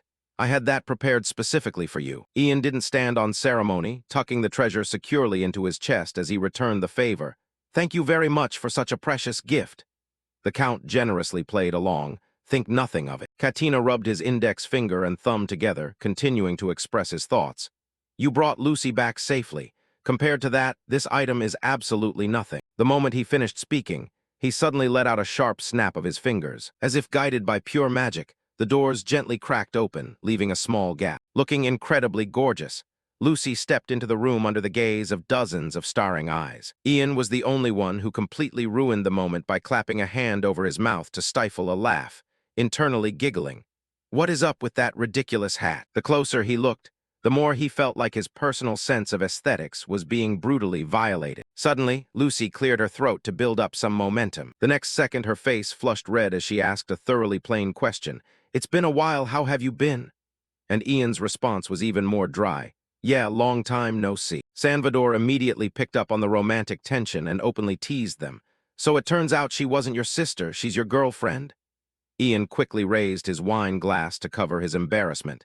"It's not like that at all, it's a bit complicated." Katina didn't give him any time to settle down, cutting right back in. "Ian, I have a proposition for you." He mechanically lifted his head and asked, "What kind of proposition?" The Count darted his eyes over to Lucy and stated matter-of-factly, "On this journey to avenge my niece, would you be willing to lend me your strength?" Only then did the realization hit Ian, thinking, "Ah, so that's why he gave me this metal magic book. It's not like I'm going to have to risk my neck on a literal battlefield anyway." Ian composed himself incredibly fast and began running the numbers in his head, figuring he just needed to provide a moderate amount of magical support, exactly like he did against the Manticore. "If everything goes smoothly, I can pull double the compensation from both the Count and Lucy." Since there was a clear profit to be made, Ian wasn't stupid enough to turn it down, saying, "If you truly have need for the strength of a humble mage like myself." He raised his head and declared with absolute clarity, "I will accompany you on your journey." 3 days later, the sound of casual chatter echoed outside the castle gates. "My uncle is deeply sorry that he couldn't be here to see everyone off, but he had to prepare for the campaign." "No worries." Even though she was reassured, Lucy still gave a polite promise. "Once you guys return to the Terrian territory, I will personally host the reception." Salvador solemnly shook her hand and replied, "I'm genuinely looking forward to that." Ian stood right next to them in complete silence, turning over the transaction that had just taken place in his mind, noting that the number of knights had decreased significantly after being deployed by the Count. Suddenly, Salvador's voice snapped him right back to the present. "Ian, thank you for everything." He shifted his attention over to the old man and replied, "Same here." Salvador seized the opportunity to smoothly suggest, "When you have some free time, make sure to visit Trifar Island. I'll introduce you to some arcane entities that you might find highly interesting." Just a tiny hint was enough to get Ian completely hooked. Trifar Island, the old man confidently explained in thorough detail. It's a floating island drifting over the Coral Sea. Just tell them you're there to see Salvador, and everyone will absolutely welcome you with open arms. Ian blinked blankly and blurted out, "Wait, is that actually your real name?" The man casually admitted it. "There's no harm in telling you at this point." Suddenly, he placed a hand over his heart and introduced himself with immense gravity. "My name is Salvador of the Orgus House." Lucy's eyes instantly went wide as saucers as her mouth repeated the name. "Salvador of Orgus." She stammered, trying to double-check. "There's no way. Salvador of the White Wolf." Looking a bit embarrassed by her intense enthusiasm, he brushed it off. "There's really no need to remember the name of an old geezer." Ian was the only one who completely missed the memo, asking with total innocence, "White Wolf?" Lucy looked at him like he was completely brain-dead and chided. "Are you seriously that clueless? The White Wolf mercenary group used to be incredibly prosperous under the former emperor. To honor their leader, the emperor at the time personally bestowed upon him the highest title, Sword Master." Lucy suddenly pointed a finger right at the man and squealed in utter bewilderment. "So this man is—" Salvador awkwardly scratched his face as she explicitly stated his profession. "A sword master." Seeing her look so completely blown away, Ian asked in confusion, "What's with the massive reaction?" Lucy suddenly cheered, "He's a literal legend, a living legend." Seeing her like this, Ian just gave a casual flat nod. "Aha, a legend." Salvador burst into a hearty laugh at this. "You know, you're pretty much the exact same as me." Hearing this, Ian went completely blank. "What do you mean by that?" An image popped into Salvador's head of someone thinking, "I will be the one to defeat the Sword Master." With those thoughts, he looked at Ian with a knowing smile. "Never mind. Well then, we shall take our leave here." Standing nearby, Manny also took the chance to give a reminder. "Give Eredis my regards. Thank you for everything." Out of nowhere, Julian burst into tears, tightly grabbing Ian's hand. "We absolutely have to meet again, okay?" Ian thought to himself with a helpless scowl. "It's not like we're parting ways forever or something." Suddenly, Salvador called out loudly, "Ian." He immediately grabbed Ian's hand in a firm grip. Seeing this, Ian politely locked eyes with Salvador and said, "Once everything is settled, I'll definitely head over to Trifar Island." Salvador's face completely lit up as he chimed in. "I'm sure we'll cross paths again by then." With that, both sides officially bid each other farewell.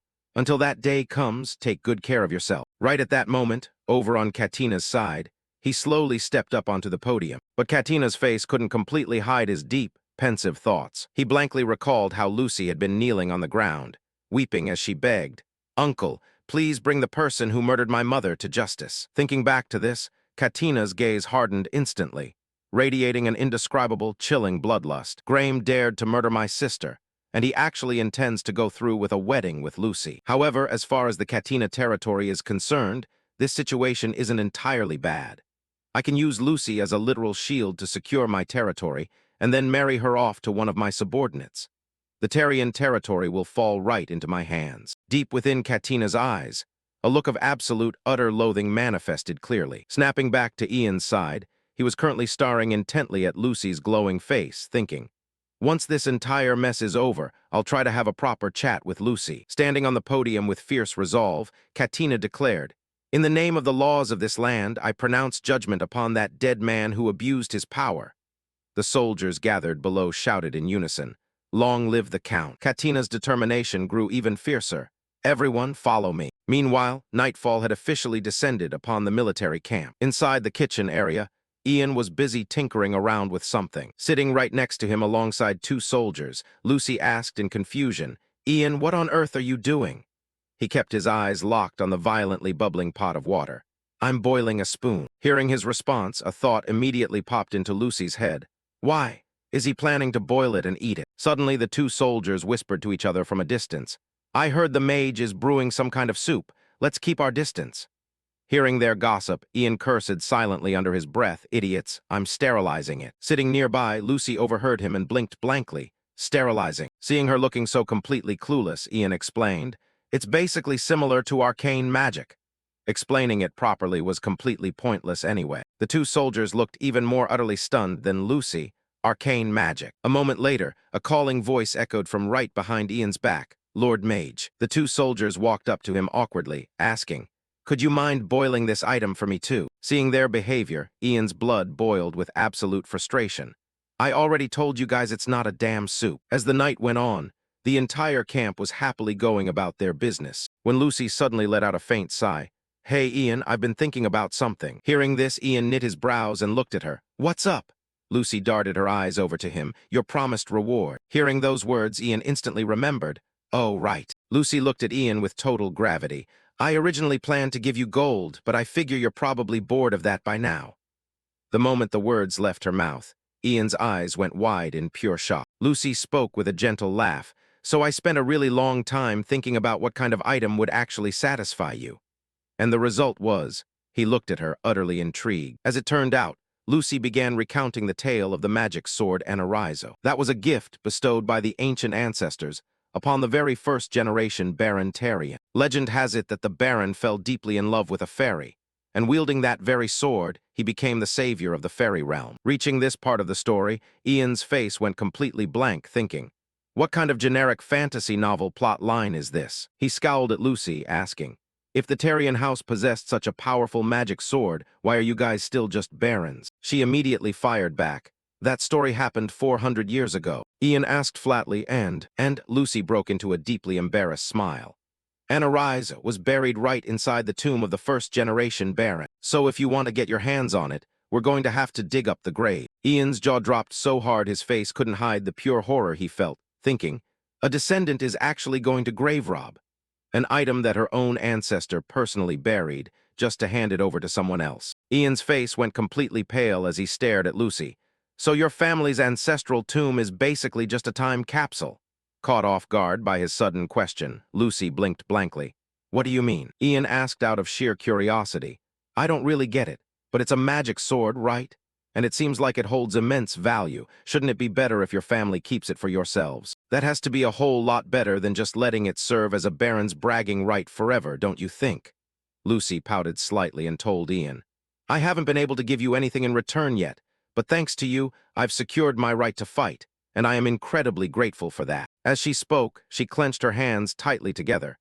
It is valuable enough that I want to give it to you as a token of my appreciation. Lucy suddenly stood straight up. That's exactly why I said I would give you that precious item. She grew so angry that she turned her back and stormed off. You idiot! Seeing her run away, Ian panicked. Lucy. Left behind, he quietly watched her retreating figure, thinking, maybe I went a bit too far with my words. Right at that moment, someone approached him. Mage, the Count has a favor to ask of you. As the night grew progressively darker, shouting echoed from a corner of the military camp. If you don't want your heads hung on a spike, then get the hell out of here, you damn thieves. With a thoroughly arrogant and defiant expression, Otto shot back. We should be the ones saying that to you. Just hand over 3 chickens and we'll leave you guys alone. Instantly, Diet closed the distance and pressed right up against the man. We have a battle to fight, understand? If we're out here starving, where are we supposed to get our energy from, right? Suddenly, Otto's face turned completely pale. In a panic, he pointed a finger up toward the canopy of the trees. Isn't that crow exactly like the one that mage keeps? Helmut stared up thoughtfully. Hearing your words, all of a sudden Oberon flapped his wings and squawked loudly. The Crow Master is here. My Crow Master has arrived. Otto, Diet, and Helmut's faces turned utterly pale as they gasped. What the hell? The damn crow can actually speak. Immediately afterward, a voice called out from right behind the 3 of them. Their faces completely green with fear, Otto, Diet, and Helmut turned around while trembling uncontrollably. Ian walked up, furrowing his brows as he glared at the 3 men standing before him. What on earth do you think you guys are doing? Beneath the flickering glare of a candle inside the tent, Katina spoke up first with a thoroughly grave expression. Ian, I have a favor to ask. Maintaining his usual calm demeanor, he inquired back. What is it? The man let out a slight cough, looking exceptionally hesitant. Staring at him, Ian wondered. He looks like he's having a hard time bringing it up. What exactly could this be about? After a moment of deliberation, Katina finally decided to speak his mind. I want you to put a stop to the misconduct of the mercenaries in this town. Ian was caught off guard for a split second before questioning. Wouldn't knights be much better suited for that task? Rubbing his fingers together, the old man slowly explained. Because the knights and the mercenaries are comrades, they constantly cover up each other's misdeeds and turn a blind eye. Naturally, that is done to maintain the mercenaries' morale. I could have tolerated a certain amount of looting, but this happens to be my niece's territory. I am counting on you. As long as you give them a warning, the mercenaries will learn to check themselves. Staring at Ian's thoroughly darkened expression, the soldiers huddled together, shivering uncontrollably from head to toe. In a chilling tone, he demanded, "You dare break into a civilian's home like a bunch of bandits?" Perched on his shoulder, Oberon chimed in directly, "Punishment." Ian slammed his staff heavily against the ground as a warning. "I will deal with you guys to set an example." Oberon enthusiastically hewed along. "Punishment." The three men hurriedly admitted their fault. "We are sorry, Sir Mage. We will reform our ways." After that, Ian and Oberon only needed to capture a few of them before the rest grew so utterly terrified that they didn't dare show their faces outside. The mercenaries all hid inside their quarters, trembling as they muttered, "If we go outside right now, we're completely done for." Hearing the news, the Count and Lucy were thoroughly overjoyed. But a short while later, Bruno solemnly dropped to one knee to deliver a report. "My Lord Count, we have a critical issue on our hands. As it turns out, an unexpected trouble has manifested." Bruno continued his explanation. "To those who abuse their power, our forces are no longer considered a threat." Ian immediately questioned, "Even though we have over 400 troops?" Lowering his gaze, the man explained, "Because our forces are completely harmless."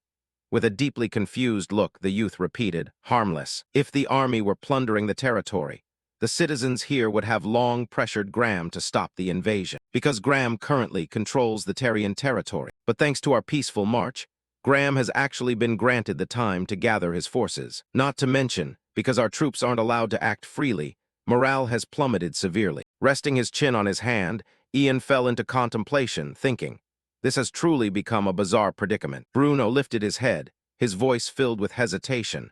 "My lord, will you grant permission to begin plundering from this moment on?"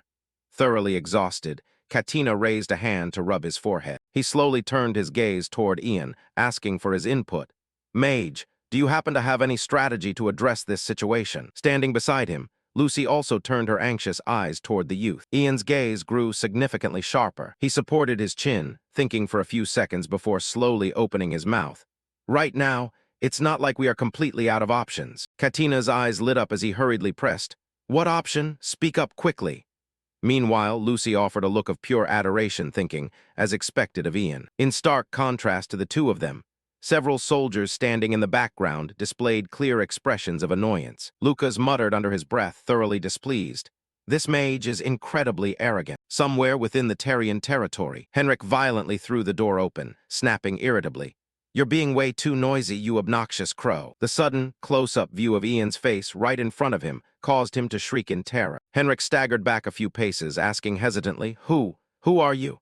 Instead of answering, Ian questioned him back. "Are you the owner of this wheat field?" Still thoroughly shaken, the man's voice trembled with a mix of panic. "I asked you who you are." A soldier standing behind them lost his patience and cut in.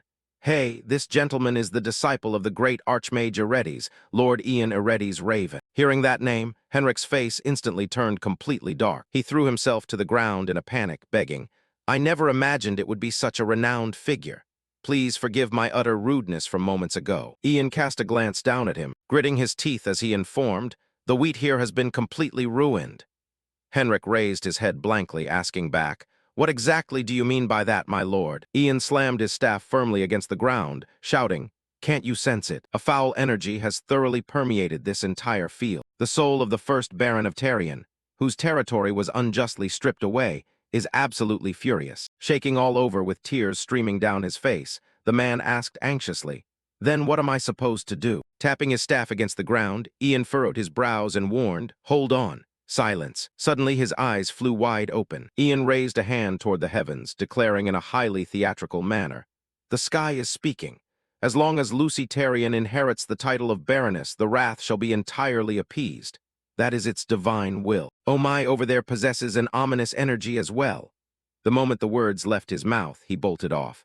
The soldiers hurriedly called out and chased after him, shouting, "Sir Mage." As he ran, he called out loudly, "To think a territory would fall into such decay all because of a power-tripping oppressor." After some time had passed, it appeared the rumor I spread had successfully run its course. The citizens of Terrian began to harbor deep resentment toward Graham.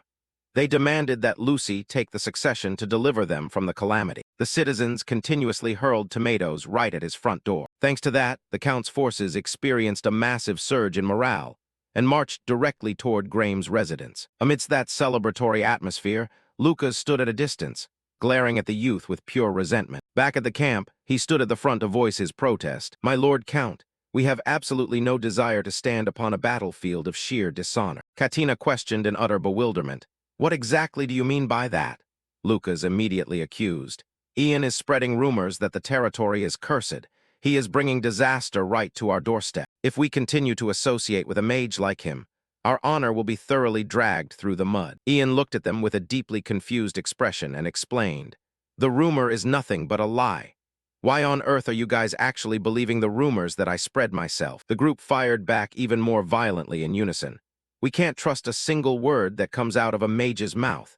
Exactly, he is undoubtedly trying to swindle us. He watched the scene unfold in absolute silence, his eyes gradually darkening as the reality of the situation finally clicked. In other words, because they have absolutely no way of distinguishing truth from lies, they simply default to assuming everything I say is a lie.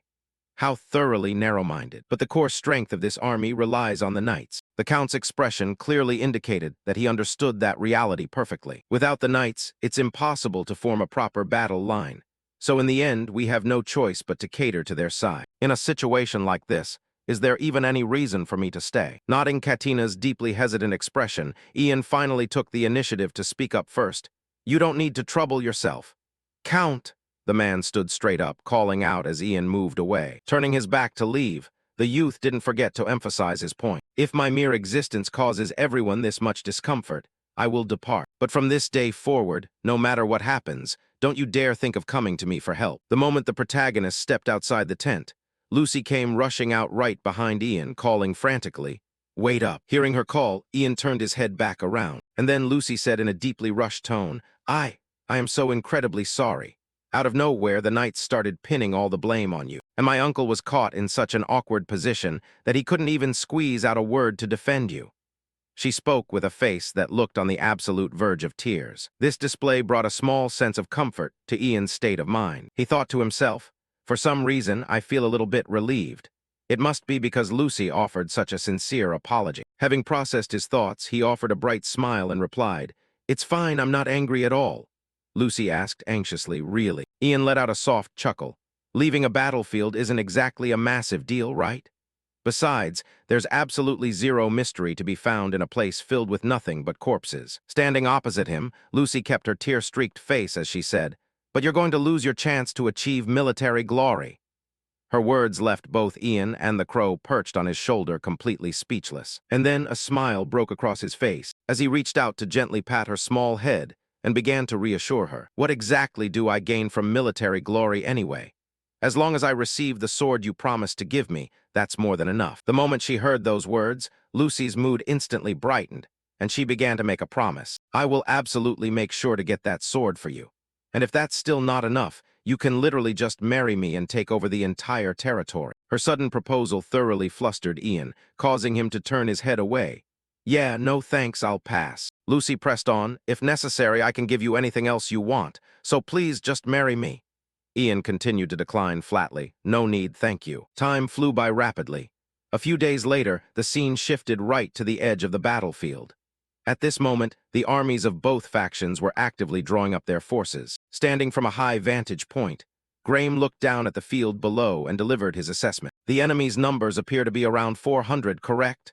Noticing his gaze, a subordinate standing beside him teased, Captain, you aren't feeling scared, are you? In response to the comment, Graham let out a mocking sneer. Me? Since when does Graham of the single-handed sword feel fear? Then his gaze turned incredibly sharp as he silently cursed to himself. Lucy truly has some nerve, daring to side with that Count, but it's completely futile.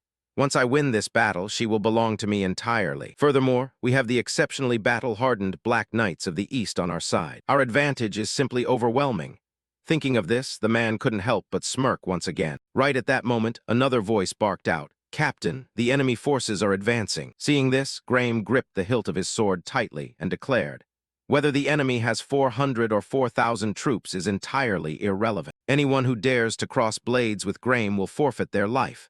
Everyone charge. Following his command, the entire regiment spurred their horses into a full gallop straight ahead. In no time at all, the two opposing armies clashed head-on in a fierce collision. The scene shifted back to the location of Ian's group. As they monitored the battlefield, Commander Bruno remarked, We currently hold the upper hand. Ian agreed. It certainly looks that way. Internally, he felt a quiet sense of relief at this development. The disparity in their numbers was massive.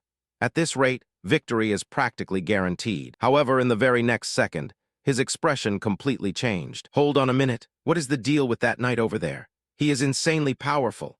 Following his gaze, a knight clad in pure black armor was tearing through the battlefield, entirely unstoppable. Witnessing this display, Commander Bruno immediately explained, "That Black Knight hails from the Eastern Empire. It's a viscounty universally famous for its brutally long winters. There's absolutely no mistaking that distinctive black armor." The man's sudden appearance put Ian on high alert. He couldn't comprehend why a foreign knight would be present on this battlefield. On this side of the field, yet another soldier fell victim to the knight's blade. The Black Knight's velocity was so extreme that with a single sweeping dash, he effortlessly cut down multiple men. The longer Ian watched him fight, the more tense his expression became. This is highly unusual. Our left and right wings are completely dominating, yet the center army is actively retreating. If this trend continues, the situation is going to turn exceptionally critical, don't you think? Driven by his growing concern, he couldn't help but turn to the commander and inquire, "What happens if the center army gets completely breached?" He cast a quick glance toward Ian and muttered in a hushed tone, "If that happens, then we are next in line." His blunt declaration left both Lucy and Katina entirely stunned. On this end, Commander Bruno continued to break it down. To put it simply, if the center army breaks, the enemy forces won't bother chasing down the fleeing foot soldiers. They will head straight for the Count's position. Hearing up to this point, Count Katina could no longer restrain his mounting fury. He slammed his hands down and stood up from his seat, roaring, "A bunch of utterly useless scum. Move out immediately and cut down that Black Knight." Faced with a sudden order, Ian turned to Bruno with a deeply conflicted expression, thinking, "Wait a minute. Out of all the people here, why does it absolutely have to be Commander Bruno? He is the only person here who has treated me like an actual human being. He is one of the exceptionally rare individuals who behaves like a true knight. If he gets deployed out there right now, it will be a one-way trip." Out of sheer concern for his new companion, Ian quickly stepped in to advise him. "Hold on, if we can just figure out another approach then." Before the protagonist could even finish his sentence, Bruno had already drawn his sword and accepted the command. Ian hurriedly placed himself directly in front of the man, pleading, "What on earth do you think you're doing?" The commander explained with an unshakable expression, "I must follow the Count's orders and move out to halt the enemy's advance." Ian stared out at the Black Knight, who was continuously wreaking havoc on the field, and wondered, is he seriously planning to face an opponent like that entirely on his own? He did his absolute best to reason with him one last time. Going out there right now is literal suicide. We'd be infinitely better off securing the Count and retreating immediately. Captain Bruno fiercely fired back, "I have been taken in by his lordship, and I must act in accordance with a knight's oath." Bruno's sheer stubbornness made Ian's face cloud over with intense anxiety as he thought to himself, "I know that, but from a modern person's perspective, going down there is just a completely meaningless death," before screaming out, "This isn't a tactic. You're just throwing human lives away to fill a gap. Just look at those soldiers who are falling out there." On the opposite side, Bruno obviously understood this perfectly well, and he just gave a quiet, silent smile. This made our protagonist realize that the man understood everything completely. Yet he was still absolutely determined to go, making Ian grit his teeth in sheer helplessness, thinking, does this entire world always have to sacrifice people just like him? Right at that moment, a knight named Silg came rushing up to them. Ian recognized him as the knight in charge of guarding the main army forces. The moment this fat guy arrived, he began urging them frantically, "It is utterly shameful, but we have lost. There is absolutely no time left. I will escort the Count and retreat." His words left Ian completely dumbfounded, thinking, "How shameful? You're telling me we lost just like that? What an absolute shameless coward." Completely unaware of the thoughts swirling in the kid's mind, Captain Bruno just turned to him and gave a reminder. "Mage Ian, hurry up and escort the Count and Lady Lucy out of here. I will stay behind to hold them off." With that, he quickly mounted his horse and yelled at the top of his lungs, "Men, follow me." Watching his retreating figure along with the other knights riding away, Ian questioned internally, is this really going to be okay? Letting Sir Bruno go? He knows perfectly well that he's going to lose his life amidst that pile of human garbage. He is a man who is upholding the knightly spirit until his very last breath. Isn't it completely unfair that he's the only one who has to sacrifice himself for a war started by those absolute idiots? Over on this side, Lucy saw Ian standing completely rooted to the spot and shrieked loudly, "What are you doing? The Count has already decided to retreat. We have to get out of here right now. Giving absolutely no response to her outburst, Ian just quietly mounted his horse before turning back to give her a firm warning. My lady, just run away alongside that piece of trash Silg or whoever the hell you want.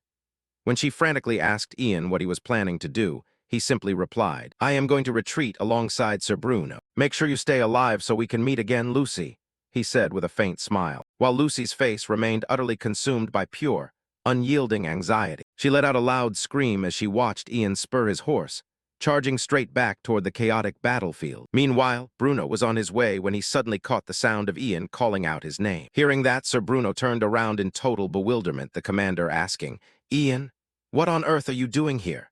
Ian proposed. I'll lure the enemy away in another direction. You go protect the Count. To this sudden proposition, Griffin couldn't help but shoot it down instantly. There's no way you can pull that off all by yourself. In response to his doubt, Ian just let out an incredibly gentle smile and said, I'm a mage, you know, so I can at least take care of myself out there. His words seemed to bring a touch of relief to Bruno, who admitted, It looks like the kid isn't bluffing at all. Seems like I was just worrying over nothing. As he spoke, he darted his eyes straight ahead to scan the area. Right then, a squad of enemy soldiers came charging directly toward them, shouting in unison, Capture him. Seeing this, Bruno didn't hesitate for another second, immediately turning his horse around as he instructed. All right, I'm counting on you then, Ian. Ian gave a firm nod. You take care of yourself too, sir. With that, Ian watched as they quickly sped away from the area. However, before he could observe them any longer, something suddenly zipped right past his face at terrifying speed. An arrow embedded itself deeply into a nearby tree trunk. That split-second brush with death scared Oberon half to death, the creature shrieking, Master, you're going to get yourself killed. His jinxing remarks made Ian a bit annoyed, and he snapped back, Shut up. With that, he cast a glance behind him and thought, For now, I'll draw them deep into the woods. Without a moment's hesitation, he spurred his horse straight toward the nearby forest, while the enemy soldiers gave chase in a heated rush, yelling. He fled into the woods. After him, hurry up. Time flew by rapidly, and the scene shifted deep into the heart of the forest, where the enemy squad was still frantically searching for any sign of our protagonist. One of the soldiers calling out, He definitely bolted down this way. Just as the words left his mouth, they spotted a lone figure completely blocking the path up ahead, leaving them utterly baffled. What the hell is that? Cutting back to Ian, his mouth began continuously murmuring a magic incantation. This immediately put the enemy soldiers right on high alert. What is going on over there? What is he muttering under his breath? They questioned frantically right before watching Ian directly rip the magic scroll in his hands wide open. Immediately after, a colossal bolt of lightning struck straight down into the forest. Its raw power instantly triggered a massive explosion on the ground, sending two of the enemy soldiers flying far back through the air, until finally, they slammed down and lay completely motionless on the dirt ground. Witnessing this spectacular scene, Ian finally managed to let out a heavy sigh of relief, thinking, Phew, well, that takes care of a few of them at least. I wonder if Sir Bruno has managed to link back up with the Count yet. There's no way a guy like him would get taken down by those pursuers, right? I need to go double-check on things. Telling himself this, he quickly hurried away, completely unaware that from a nearby tree trunk not too far away, a dark knight had been silently observing his every move, though the figure made no attempt to stop him. Shifting the scene over to Count Catina's location, they hadn't managed to flee very far before Graham's pursuing squad caught up to them, a development that made the fat guy Silg grow incredibly frustrated, gritting his teeth as he barked. Damn it, when the hell did they get here? Meanwhile, the enemy commander, bringing up the rear, immediately ordered his men to fire their crossbows. A volley of arrows came ripping forward through the air at rapid speed, instantly claiming the lives of a few unfortunate soldiers. Even the fat guy Silg ended up taking an arrow directly to his shoulder. Not only that, but the horses completely panics at the onslaught, wildly bucking and throwing their riders violently onto the ground. Ultimately, after that brutal rain of arrows subsided, only Lucy, Katina, and Silg were left breathing. Realizing there was absolutely no path left for escape, Silg stood tall and proud, facing down the approaching enemy soldiers. He swiftly swung his sword, instantly finishing off the closest soldier to him. Witnessing this, the remaining soldiers quickly swarmed in to launch a coordinated assault. Unable to react in time, Silg took a heavy hit directly to his body, causing his massive frame to crash backward onto the dirt. Up ahead, Lucy began trembling violently with pure fear, crying out, "What are we supposed to do now?" Katina didn't give an answer, mostly because he had absolutely no clue what to do either. The enemy commander stepped forward with a mocking grin and advised them.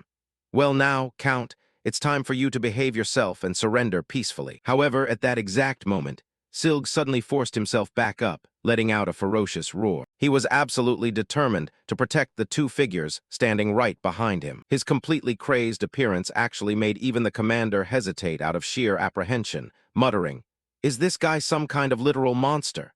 before letting loose an arrow. The arrow zipped right past Silg's frame and buried itself straight into Katina behind him. His body wobbled before he tumbled clean off his horse, sending both Lucy and Silg rushing over to his side in a frantic panic. Cradled tightly in Lucy's arms, Katina's entire body began to shake violently. However, before he could even choke out his final words, his eyes closed, and he drew his very last breath. This outcome caught even the enemy commander completely off guard, making him look a bit anxious as he muttered, "Damn it, I can't believe the Count actually kicked the bucket. The captain explicitly told us that we needed to take him alive. Well, nothing we can do about it now, but at the very least, we absolutely have to secure that girl."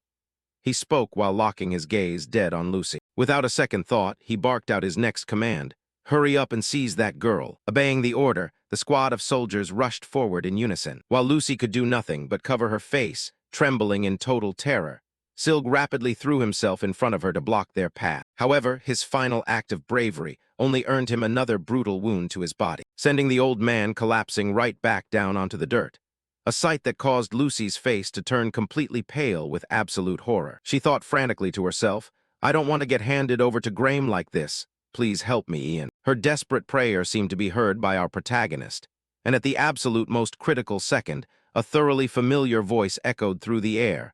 Darkness. The surrounding area was abruptly engulfed in pure, suffocating shadows, throwing the enemy soldiers into total chaos as they screamed. "What the hell is this? I can't see a damn thing." Lucy scrambled to her feet in sheer bewilderment, darting her eyes all around her. But before she could make out a single thing, Ian's hand firmly gripped her arm, tossing her straight onto the back of a horse, and then he rode away at breakneck speed, cleanly breaking out of the zone enveloped by darkness. A heavy look of anxiety still hung visibly over his face, but it was more than enough to instantly make Lucy feel completely safe and calm. Snapping back to Ian, he frantically asked about the situation. "Lucy, what happened to the Count?" Bringing up his name made her expression instantly collapse into deep sorrow as she whispered, "He's gone." Hearing this grim piece of news, our protagonist froze dead in his tracks for a split second, but he quickly pressed on with his questions. "Are you hurt anywhere?" She shook her head. "No, thanks to you, I was saved. Thank you." She then added, "What exactly is happening out there? Where is Sir Bruno?" Ian himself looked a bit uncertain regarding this query, replying, "He was supposed to be heading straight toward you. It looks like something went completely sideways out there. I'm sure he's fine, though. For now, let's head straight toward the river we have to focus on, cutting off the tail of that dark knight who's been silently tracking us from behind." Hearing this, Lucy gasped and violently snapped her head back to look. Sure enough, she spotted the ominous dark knight mounted on a horse, charging down on them at terrifying speed.